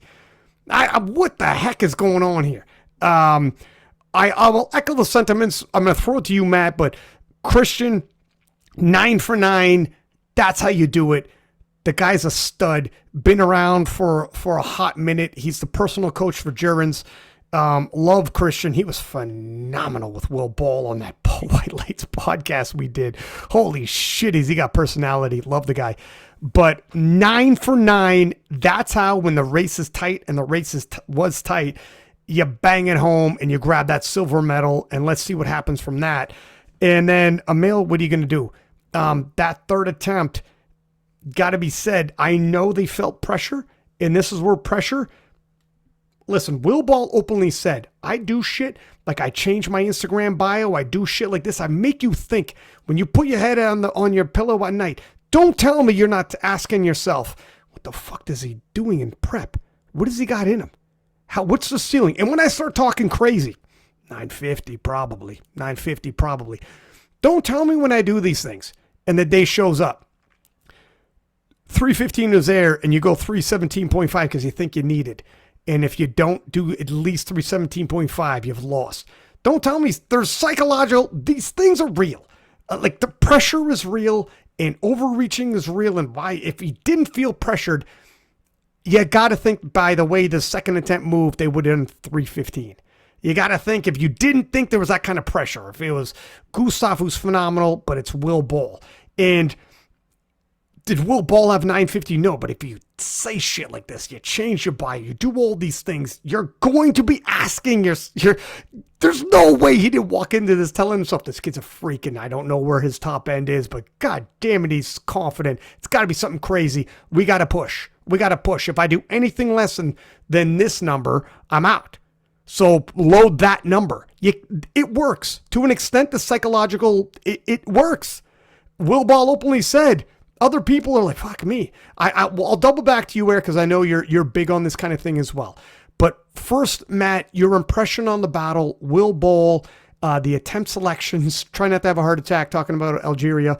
And I just almost had a triple bypass. And then we'll talk about the psychological ploys, how this might have actually impacted Emil and the handling staff for him. Yeah, first things first, all credit is due and all the flowers deserve to go to Will Ball. Just an extraordinary performance. just was surgical in his execution, to the tune of 927.5 kilos, which is, just an extraordinary total, something that we've never seen and never seen by somebody weighing only 91.4 and doing it on an international stage at the highest level with the strictest judging. So he deserves every accolade, every praise possible. This kid is the real deal. He's got such a tremendous amount of horsepower, force production in his body. So the sky's the limit. His arrow is pointing up, as we say, and so looking forward to him, continuing to push boundaries. As far as Christian, I can only echo what you all have said. This is our 5th rodeo together. It's the 5th time that I've coached him on an international stage, between 2 European championships, the World Games, and now two World Championships. And I think Christian and I, as I said on the previous show, we're like two kindred spirits. It feels like our brains are connected. He's so pragmatic, so realistic, and so objective in the moment when so many other lifters are just emotional.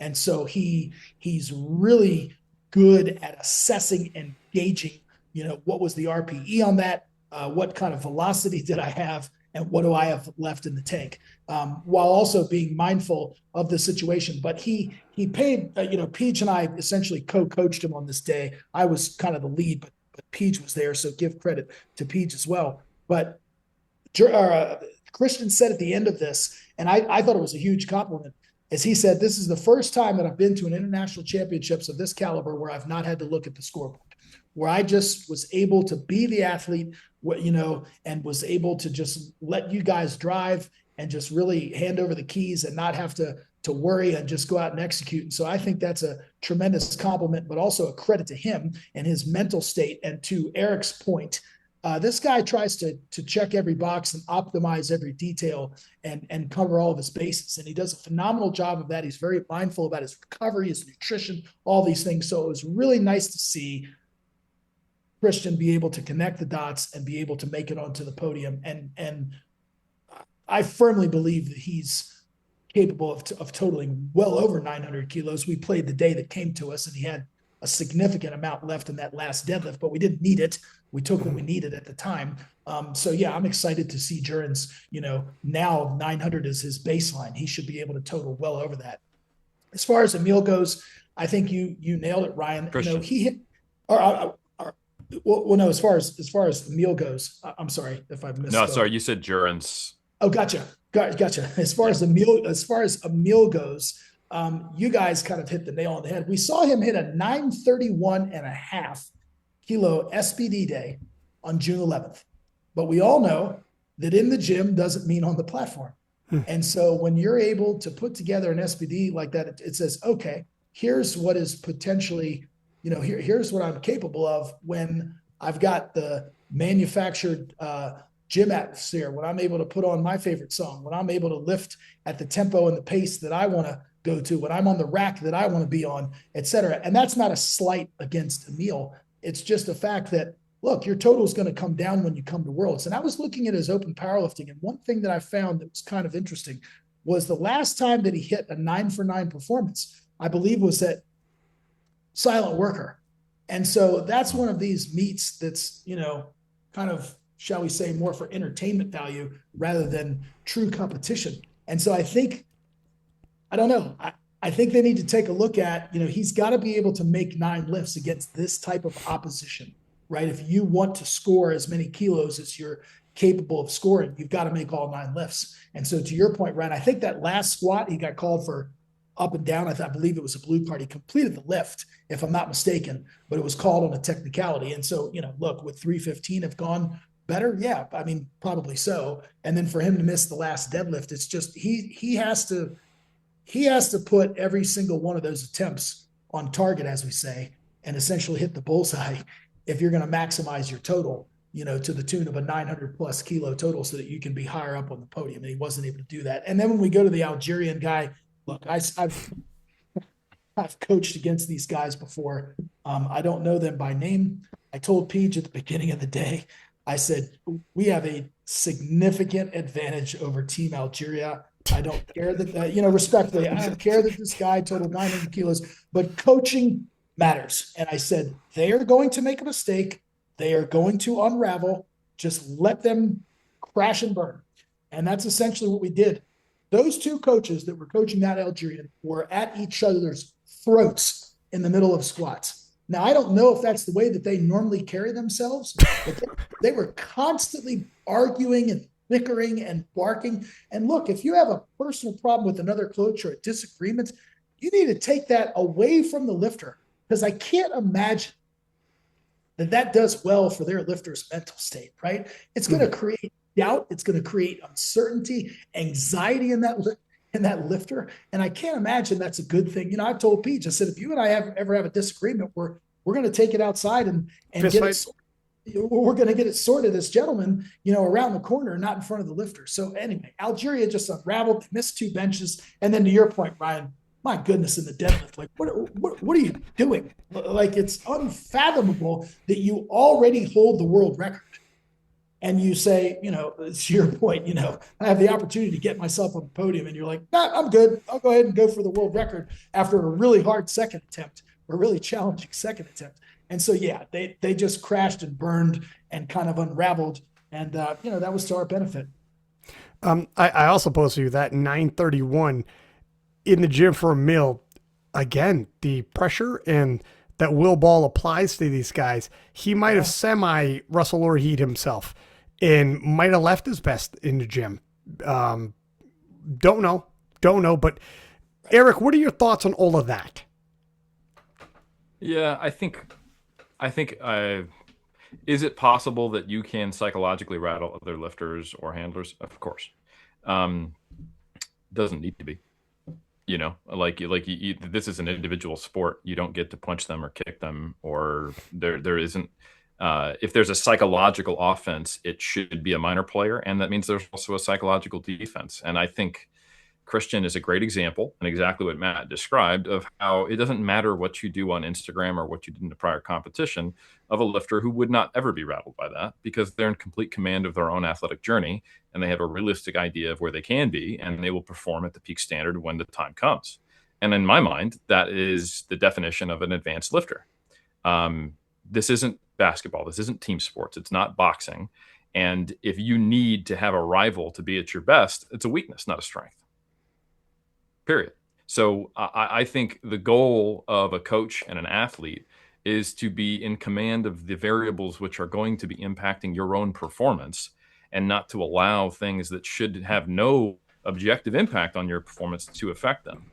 Now, is everyone able to do that? Of course not. You know, people have a mixture of personality and physiological traits and time in the game that allow them to be collectively a world champion. And some people are able to do that despite not having those things in order. And I think a lot of the bluster, the ego, and the trying to get in other people's heads, the people who do that, it's because they know it would affect them in many cases. Sometimes they're just aware that it could affect others. I think Will Ball, for example, seems pretty like, he was like, it wasn't really like me to say I won already in my Instagram title, but let's give it a shot, you know? And I don't think that there are some people who doing that would have put too much pressure on themselves and they wouldn't have performed well. And there's some people who would do that because they weren't confident they could win, and they're trying to convince themselves of something. So there's a lot of things that can go into it. The last thing I'll say is that one thing that Emil does not have going for him is that all 3 of his lifting styles, the wide stance squat, the wide grip bench press with the maximum arch that is, you know, now borderline illegal in the current rules, and that has a lot more things that people are trying to judge on bench, and also the sumo deadlift with his anthropometrics, make those the most technically demanding version of the squat, bench press, and deadlift that are going to be on the line to pass and to get a lift without making a technical error. And if that's what you need to do to be totaling 920 in the 920 to 930 range, is to be at your peak strength. And if he was to switch to a medium grip bench, a closer stance squat, and a conventional deadlift to be totaling 890, well, now he's no longer a world champion or a threat in the most competitive weight class that exists in men's powerlifting. So he has to be perfect, and that's a very tall order across all three disciplines. So it is tough, and I think he's an example of someone who has maximized what he can get out of his body with the techniques he uses, given his unique anthropometric strengths and all that. So it's a tall order for him to be at his peak, to beat guys like Gustav, Will Ball, and all the others 93s that are at any given day over 900. Maybe we'll see him go 9 for 9 and see if he can extend Will Ball. And finally, Will Ball is pressed. And it's Will Ball, you have to come out for your third. Who knows? Or Will Ball's still jogging his own race and he ends up just dropping the hammer, and God knows where we see his actual top end. And who knows? I would love to see Will Ball scrapping out for his final pull, scrapping out. If his opponent forces him to, or if he's just like, I'm going all out, I want to see what this looks like. I'm definitely intrigued. He's an intriguing guy. There's no question. And he talks huge goals, whatever, but he's got everybody talking about him too. So only time will tell. Let's move on to the 105s. And Anthony McNaughton said he slayed some demons here. Anthony obviously won the world championship last year at Sheffield. Upset here, Keenan Lee bested him in a direct head-to-head and walked away with the world record. And Anthony McNaughton had a very quick turnaround at U.S. Nationals. Wasn't optimal, but he did what he had to do, clinched his spot, and returned to the world championships, where McNaughton regained the world title, but also regained that world championship. And kind of like Ade and Joe B now has people thinking, depending on what happens at the North American Championships, Keenan Lee has an opportunity to clap back. We'd love to see these guys go head-to-head again, possibly at Sheffield. Depending again, we'll have to see who gets what. But this one does beg for a resolution. In sports, it's all about rivalries. You go back to the 90s with basketball or baseball or whatever.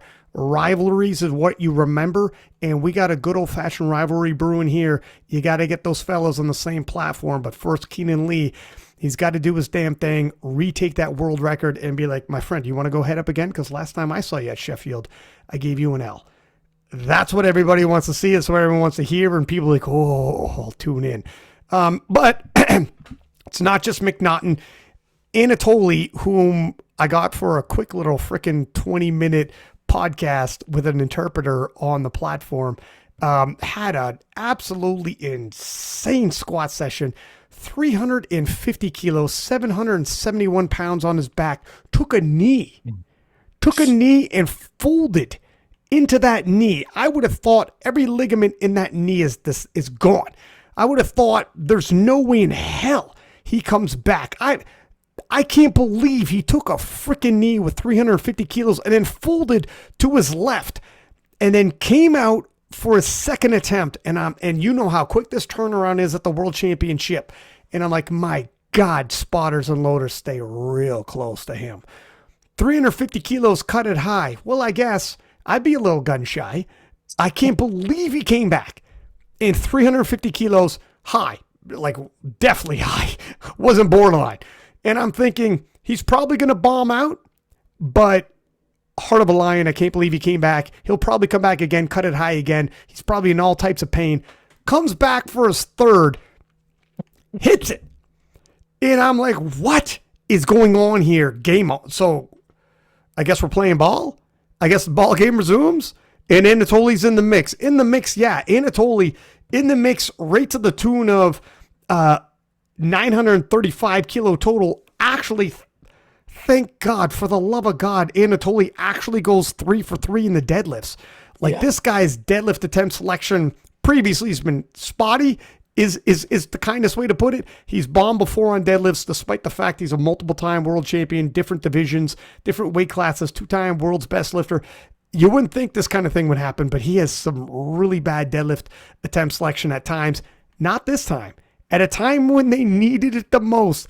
And the fact that Anatoly, from how he started the day to leaving with a silver medal, I don't know what this guy's medal count is at this point. How many? It's insane. And I think he's still 29. I asked him his age. I forget. It's there and abouts. This guy is the youngest grizzled veteran you've ever met.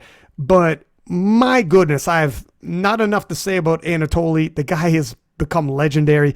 And then, of course, Regan Strigakis of Denmark, young gun whom in the juniors, junior world champion multiple times over, best lifter at junior worlds. And for the first time now, is really starting to emerge. Took his first open worlds medal, finished off on the podium. There's a lot more there for Regan. This he's on the rise. A couple lifts could have went his way and the total would have bumped up even more. So Regan Strigakis finishing with 935 as well. And of course, Anatoly, who weighs in at 99.6. I mean, what do you say about this? I mean, Anatoly could probably cut to 93 and give Will Ball the scare of his life. Be careful, Will Ball. That would actually be the best, is if somebody can be like, can you please go head up with Will Ball? That would be phenomenal. But I don't even know if he pays attention. I don't even know if Anatoly's paying attention to what these Americans are saying and all the hype around it. But it was fun. This was a good one. Emil Norling was in the mix as well, 932.5. Nathaniel did phenomenal, cracking the top five, had a monster final deadlift with 367.5. Just phenomenal lifting all around.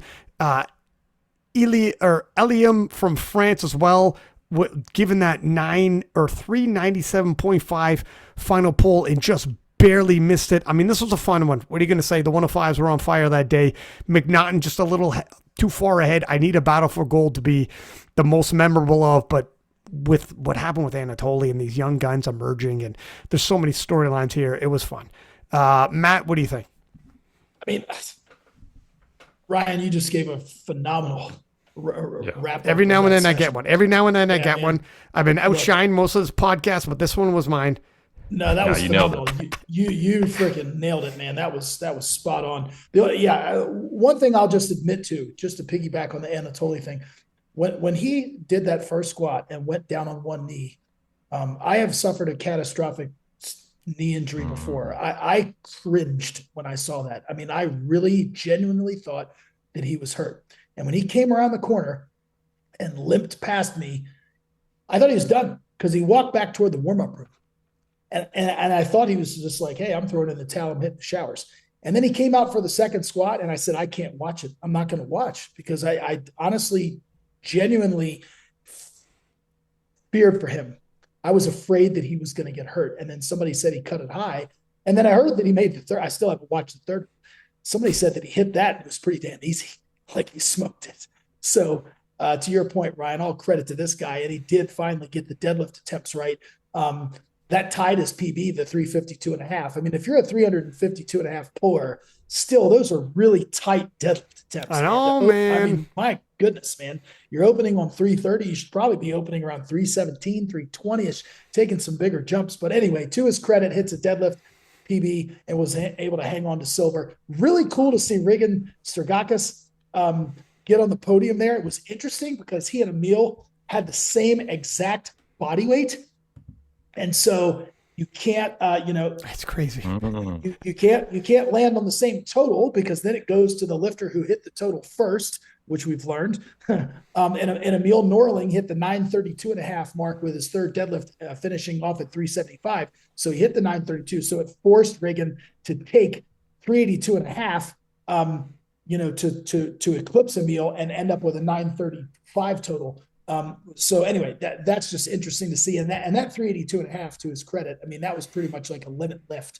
I don't know if he'd had 385, which would have been enough to go above Anatoly. But clearly, I would imagine the conversation with the Denmark coaching team went something like, hey man, are you willing to take a swing at Anatoly? But if you miss, the 385, you're going to fall off the podium. And he probably said, nope, I want to make sure that I get on the podium.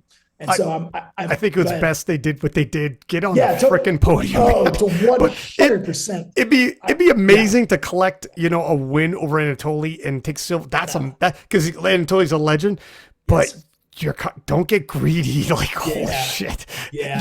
You could, that flight home, God, did I miss the podium? Did I get a little ahead of myself? they 100% made the right call. And that 382.5 was tough. Yeah. And so he made it. And to get bronze is huge. So credit to Reagan. Also, shout out to Nathaniel Messiah. I coached him. This was his first Open World Championships, and he rose to the occasion and really shined, hit a squat PB and got deadlift gold and had a 7.5 kilo PB on his total. So his arrow is pointing up, his future is bright, and he was the consummate professional. Really enjoyed working with him. So to your point, Ryan, though, you really painted a really nice picture here and kind of nailed it. But I just wanted to add a little bit of color to the conversation. Anything you'd like to add, Eric? You're all good? No, I think you guys did a great job. All right, let's move it on to the 120s. And in the 120s, finally, Rondell Hunt emerging onto the scene, re-emerging onto the scene, as it were, doing a somewhat, he hit 1,000 kilos, did not have to go out for his last deadlift. I don't know if I was, the squats were a little harder than he would have liked. He openly said that. Bench press as well. It was a tougher day. He was openly saying the speed in which the World Championships went about surprised him, and he never stopped sweating. He said he felt like he left the squats and had 2 minutes and start warming up for bench. He's like, holy shit. The speed, the bigger these lifters get, the harder it's going to impact them. And Rondell's like, wow, I don't know how Jesus can do his thing at Worlds. Jesus has really got to be careful how much he pushes the world records at Sheffield, because the turnaround at Worlds just to hit 95% is difficult. So Rondell obviously ended up with 1,000 kilos. Now, for people who would say, God, Rondell, you probably didn't even need to do 1,000 kilos. Obviously, he's 35 kilos ahead. Did you have to do what you did even in the deadlifts? But if you know Rondell's history with 8 years in the back, he's just like, man, I just was so nervous. He goes, literally walking out to the platform, you're almost half expecting someone's going to stop you. He's like, I know, I got you. Do you need the second attempt? Do you need, you 35 kilo spread? Why are you coming? My man, I had to nail this down 8 years. I waited. There was going to be no hope. No hope. My foot was going to be on their neck, and I was going to keep it on their neck. Do you understand? Whatever that happens to do for me at Sheffield, whatever, be damned. But I'm just going to do this, and I'll be able to breathe easier. I don't know what it's like to sit on the sidelines for 8 years straight, knowing you would have been collecting world championships, blah, blah, blah. I don't know what he's been through mentally. Probably got a little PTSD. So I'm going to look the other way and not even make it a big handling situation. Well, could he have done it differently? And if you're wondering, wow, some of these squats came down, whatever, that's what it was. I saw him, he started sweating, never stopped sweating, and the pace was quite insane for him. On the flip side, yeah, Joshua, I know you're going to talk about this, Matt. So I'll put a pin in that one, but phenomenal showing by that young man. Nagoka going 9 for 9, 965 on body weight, nudging past Joseph McDonald, also from Trinidad. Trinidad having the competition of their life, but in the 120s, 2 lifters on the podium, phenomenal. ETN, 950, Ashton Rauska coming in a little banged up, but still got that squat world record. And if you guys saw that freaking video of Marcellus before that world record, in his face, pointing into his chest with his finger, rallying him. Matt loves sending me game day coaching, like boxers or whatever, Teddy Atlas. He's such a game day guy. But this wasn't Teddy Atlas level, but it was freaking good. I got fired up watching this. And Ashton responded on a day that wasn't his 100% day, but he still broke the world record squat.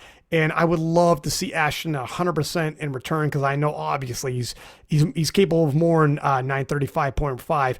That freaking stubborn pec has got to hurry up and heal up, because if he gets his 15 more kilos onto his bench or more, 15 kilos is conservative. He could go 20, 25 more kilos on that bench if he's back. Whole nother ball game, let alone if he starts nailing his deadlifts. Eric, what are your thoughts on the 120s, the coronation of the king? Well, I mean, I was there. We all were when he won his junior world title, and Bryce and I were like, "Good thing he's a junior," because that was the year that that Bryce totaled less than him and won his world title. And it was a good example of, that wasn't Bryce's peak, but the class has moved ahead because Rondell's got way more than 1,000 in him. So just a couple other things. I'll let Matt speak to Josh and Nagoka. I will speak to the fact that Joseph McDonald, I hinted at him having another handler. That was Kedrick, and I think he did a very good job. Yeah, he did. And really we got to see what he was capable of. It was also kind of tough to watch Etienne Alchier, I think, based upon the decisions that he made for his attempt selection, in my opinion, on the deadlift, take himself out of the race. He had to make some very tough calls and had to go up from missing a squat opener to getting it, and then missing his bench opener, going it up and getting it, if I recall correctly, which he did a great job, staying in the race. But then the decision to go for a world record attempt on the second pull, 4:03, based upon the speed of the opener, I didn't understand it. I thought that was like, whoa, why? Like, you could have jumped 20, and then just seeing how things went from there instead of I think 31 or 30.5 kilos, something like that. And and once he missed that, I knew he had put himself in a spot where everybody else, like to Matt's point earlier, everyone knows what you got. Your cards are on the table, and then they can make the moves that were made. And he was not on the podium when he probably could have totaled somewhere around 970 and been out of reach potentially of the other two gentlemen who ended up on the platform. So and the other thing about Ashton Reshka, the only thing I would add is he came out for that opener deadlift, and it was a bit of a struggle when he went to his second, and he switch hit. I think he switched from his stance to another one, which he can do, to try to get it, and almost got it. But it seemed like these tremendous squats that he's doing are taking a pretty significant toll on his back. So I think I'm just wondering as a coach, like, what's the strategy we're going to do here? Because if you can only pick one or the other, and the bench is a bit hampered and behind, you're kind of in a rough situation, and you have to know, like, how much do you push and pull on one versus the other. So, but Ashton is a phenomenal athlete, and he's got a great coach, so I'm sure they will be able to put together a game plan to get there. But I think what's cool about Ashton is that if you could wave a magic wand and give him his top end non-injured bench and his top end squat and his top end deadlift, whoa, now we've actually got someone who is able to threaten maybe even Rondell Hunt, dare I say, or at least keep him honest, which is pretty impressive. So I think his fifth place is not a reflection of his capability. And this is also the new class he's building into. He does look like an individual who has been stuffed into his current body weight. I think he needs a little more time to fill out the 120s, and he's not even anywhere near the top of it. That's crazy. He looks like an individual who has an individual stuffed in him. Okay, he that's what I'm saying. Yeah, Ashton is only 109. I don't want to see him at 119. I'm gonna tell you right now. I don't want to see him at 119 for like 2 years. I just think he needs to get there a little slower. I'm telling you, man, he is so thick right now in person. Like, I don't know how thick he looked on the stream necessarily, but thick. He was white. Okay, at the banquet, my man is wearing shorts and a tank top where other people are in suits, probably because he doesn't have a choice. Probably because his tailor's like, go fuck yourself. You couldn't pay me enough money. What am I, a magician? Wear a tank top, my dude. He's like the Incredible Hulk. There's not a pair of pants that are going to fit his legs. He's massive, man. But anyways, I digress. And that's him at 109, barely. He's 109.05. Matt, what are your thoughts? You had a lot to say about the 120s. This was your class. It was a good show. Yeah, I did. I mean, I don't think I'm going to rehash what you guys already said. Just talking about Ashton. Yeah, his back has a back. I mean, it's insane how his back has its own personality, its own fucking zip code, collects mail. I was a little bit surprised actually that they opened where they did on the squat. Because look, Ashton we all know, it's well documented, all of the external variables that he was dealing with leading into this competition. He moved. He was with a new outfit in the military, undergoing a tremendous amount of physical testing, and also he was injured. And so I thought it was a little curious that they opened at 362.5. Perhaps they were projecting that, look, he's going to squat 400 kilos or he's going to squat a little bit over. But in addition to all those externals, you weigh in 2 kilos lighter than you weighed in at nationals, right? And you've done the whole travel bit. And so I was a little bit curious there with, because typically Ashton's one of these guys who likes to open a little lighter and take these really monstrous jumps, which is, become a hallmark of kind of the team craftsmanship way of doing things. But anyway, to his credit, squatted the world record on his second and then broke it on his third. And I do think that effort, to Eric's point, on the third attempt took something out of him for his deadlift. Not only is he just trying to get used to this new body and the new leverages, after talking with Ashton after the fact, apparently he felt something pop in his back after his deadlift opener.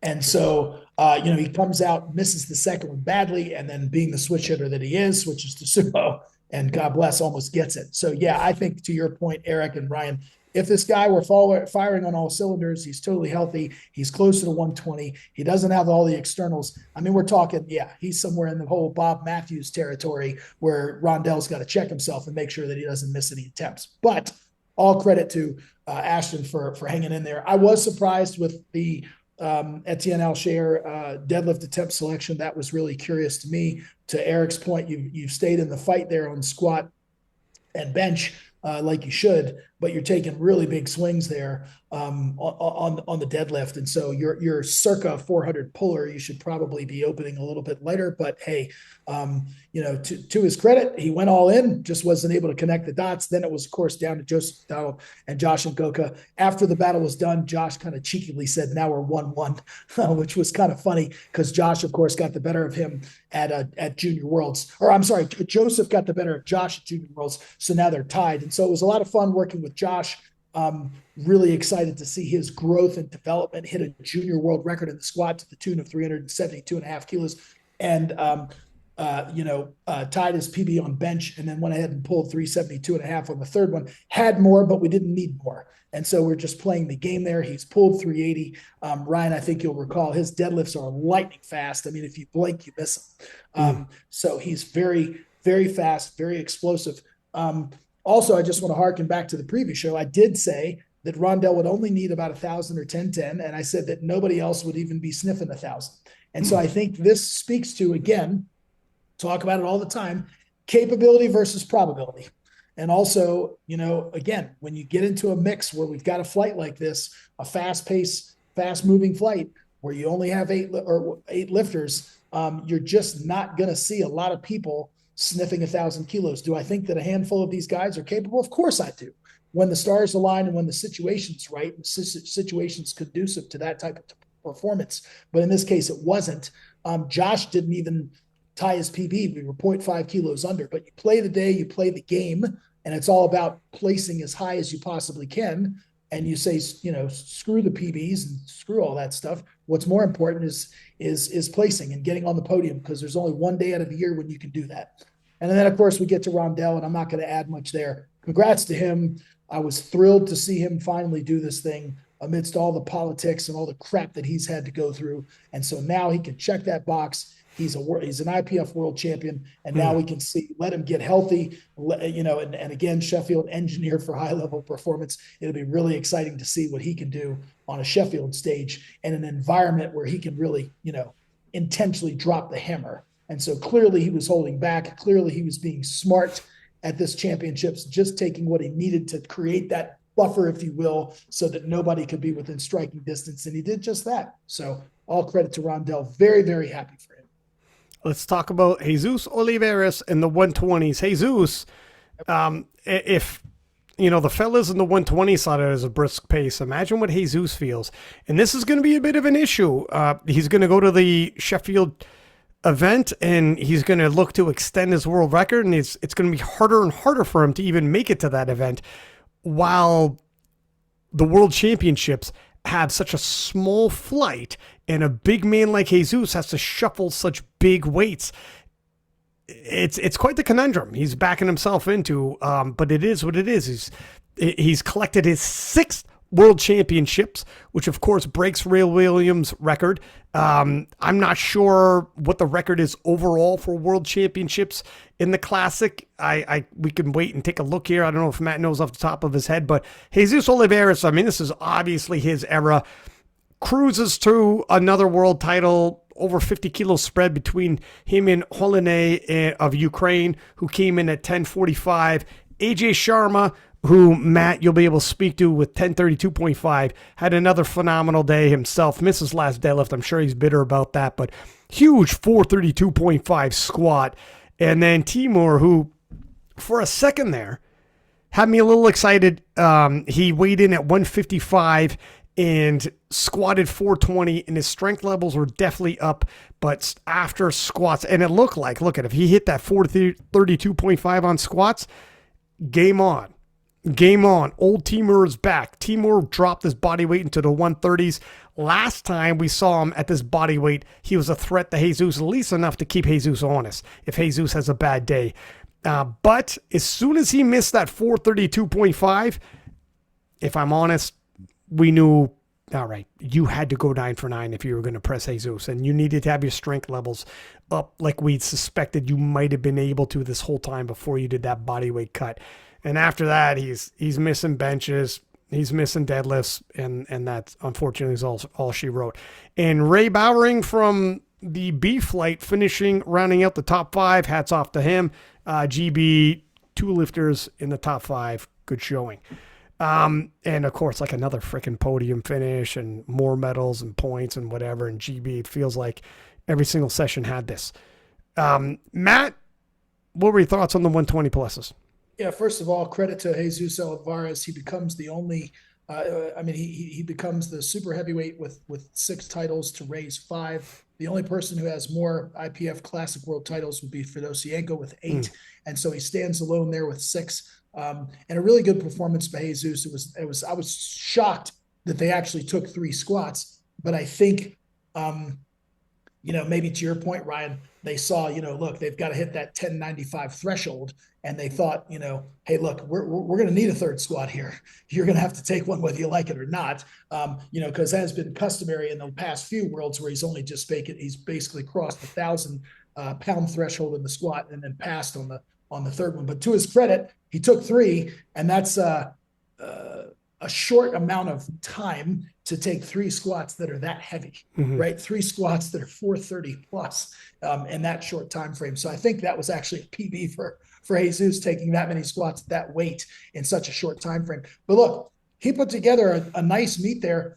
Don't really know what happened there in the deadlift, missing his 8th and 9th, but thankfully they put the right weight on the bar for that opener to hit the 95%, to check the box of being a 6-time IPF world champion. And so credit to him, congratulated him, and of course, Joseph, his coach, and just excited to see what they're putting together. And then, of course, just from my perspective, coaching AJ Sharma, he put together a phenomenal meet. We are a little bit disappointed with his final deadlift. He pulled more in training. I think this is a technical thing for him that he knows, and we've talked about that. I think that he has to get sorted is a situation where at his lockout, that's where the bar really slows down, and he gets to what I like to refer to as the oh crap point, like, oh crap, this is really heavy. And he panics a little bit, and he tries to, put himself in the right position, and his body shakes. And anytime your body shakes, what happens oftentimes is your knees go forward in your attempt to pull your shoulders back. The bar starts doing weird things. The deadlift looks untidy. And even if you do lock it out, the referees look at it and they're like, that didn't meet the standard. And so I think that's what is happening. So he's just got to recalibrate those 3rd pulls and just be a little bit more patient at the top. But look, he had a fantastic meet, hit a squat PB, which was also a British squat record, hit a bench PB. And oh, by the way, that was also a total PB. So he had a fantastic meet. I know that he's a little bit disappointed that we weren't able to take silver. Credit to the Ukrainian there. Victor played his cards right. We went back and forth with changing some deadlift attempts. And he made his final pull of 360. And so he ended up at 1042.5. And then also Timur, yeah, to your point, Ryan, when I saw the body weight, I was like, oh, okay. And I saw him walking around the venue beforehand. I was like, maybe the old Timur is back. Having said that, the weight that he has put back on is not all quality weight. And so I think that Eric, can speak to this more than I can. He's got to do something with some of the upper body work, and put together perhaps a hypertrophy phase where more attention is placed on securing and accumulating some upper body mass, because his bench is clearly, significantly behind these other competitors. And so he's giving up a lot of kilos. And then to your point, Ryan, he's kind of got to get some of the attempt selection sorted. So, I mean, if he had attempt selection sorted and he's able to close the gap, then maybe are we seeing the Timur of old? I don't know. And then lastly, of course, Ray Bowring, who unfortunately had to lift in the sea flight because of the situation that we talked about on the preview podcast. But Ray did exceptionally well, going 8 for 9, hitting a lot of PBs, just missing that final deadlift, and so totaling 1030. Had Ray been in that A group session, clearly he would have been right in the mix there for the podium. Presumably some of the decisions would have been different. He was coached by Will Brown, who did a phenomenal job.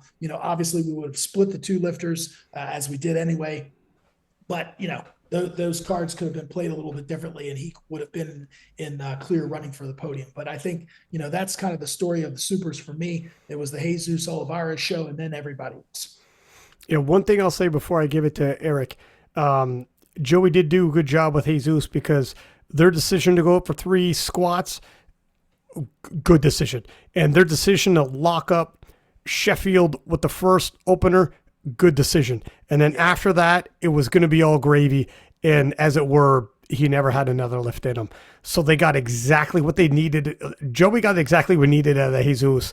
And if they wouldn't have went out for that third squat, they would have had to load on that deadlift, and it wasn't there on the day. So they did a good job there. On the flip side, Timur, why, this is a bit of a theme here. Why loading up the world record attempt on your second? And you look at the scoreboard here, he could have shot up the rankings by just being a little more humble on the deadlifts. You missed your third squat, sir. You're going way too aggressive here. You got to recalibrate. Your bench was spotty. So if they had been a little more humble with the attempt selection, they could have got more out of him than deadlifts. His standings could have been way different. But loading up why the world record? You've never done this before. Why are you saying that you're second? You've never done this before. You've never shown you could do this before, and that's your second attempt? What was your third attempt going to be? It's a bit crazy. And Ryan, I might add, they had 400 kilos originally put in as an opener, and I knew that was going to come down. And so they changed the 390 to cover Ray Bowring's total from the early session. But to your point, Ryan, I mean, cover it with your second attempt. Open lighter. People are trying to cover too early. Yeah, that's what it is. That's what it is. People are trying to cover too soon and cover spreads with their second attempts. And now we saw it with the first attempt, and you leave nothing left in the tank. You get 3 attempts, you get, 3 deadlifts, 3 shots on goal, 3 point scoring opportunities, as we say, and you need to use all of them to maximize your total. So you shouldn't cover like that early unless you're Will Ball or you're or something like that. Yeah. Those guys with the spread where it's like, okay, we're ahead, let's cover it. Let's do this. But if you're not, what are you doing if you're way back in 5th place trying to cover and do? Just freaking go. Tell yourself your third deadlift is where you're going to figure out where you're going to end up. Don't start talking like that unless you're Rondell Hunt. Yeah. Rondell Hunt can cover on his opener or his second. You can't. These guys are like in their heads like, all right, we'll cover this and then where is your third supposed to be? It's not just Timur. There's a couple people who did this at this Worlds. It's going to happen again, but hopefully if people are listening to this, please don't try to cover too early. Erica, what are your thoughts on this? Yeah, just so last final things. I'm not going to beat a dead horse that I brought up in the last one as well. But I will say probably 3 points. I have been predicting and saying, we're right on the cusp of having 1,000 kilo up total. We had a 1030 top 5 or higher. So the 120s have arrived, much like the 59s have, and that's another one of the reasons why I was like, this world means something for the development of the sport, because the tail ends of the weight classes are coming up in terms of competitiveness. And I will say that not too long ago, and this is a lifter who I have heard is coming over to the IPF, but just at Raw Nationals, Devontae Lewis, not getting his third bench or his third deadlift, totaled 1136.5. What did he squat, Playboy? He squatted all due respect to Ray Williams, but he squatted 490.5. So that is the heaviest. It's not, of course, it's USAPL, so it's not an official IPF or world record, but it is the heaviest drug tested raw squat ever. Moving ahead of Ray Williams. So I'm actually really interested in the future of the super heavyweight category now that we have a handful. When I saw Ray Bowring in the B group go 10:30, I was like, oh, we got it this year. It's going to be at least the podium going over 1,000. And then when Devontae Lewis did that, I was like, wow, we got some big things going on. So those are the two things I wanted to say. The last thing I wanted to say regarding Teamer, I wonder if his weight cut was all in preparation for World Games, because it's based upon body weight, because he did successfully win when he did that. And now we're seeing him come back up. And there was just a lot more upper body tissue lost than lower body, given he's a big deadlifter. His squat came down a lot too. I don't know. But certainly I don't think, while his body weight has gone down and up and his total has come with it, I don't think he has gotten the full benefit of that body weight coming up, because it's come up back quickly, right? So yeah, but if you look at the timeline, his body weight got to its lowest for World Games in like the year and a half or 2 years preceding it, and now it's right back up real quick. So I don't know if that was intentional or just the timelines lined up, but yeah, makes you wonder. Yeah, first off, good note. And yeah, strength levels might return eventually and things might even out and he might be a threat. But my God, rising tide. I can't wait to see what the hell happens with Lewis and what the heck is the future is going to be. It's going to be a crazy battle in the 120 pluses. Jesus needs to be 100%. And some people will tell you if he's not 100%, or sorry, if he is 100%, like I can't wait to see American nationals. U.S. nationals, oh, buddy, it's going to be a battle. If only U.S. could send 2 heavies, but that's fine. We can see it at American nationals. That's fine. It's still a good one as well. All right. I think we're all good here. I think we did a great job of collecting all of this. For everybody listening, we'll have a women's episode, but as per usual, please do subscribe, give us high ratings, and until next time, 6-pack Lapadat, 6 up. And we are out.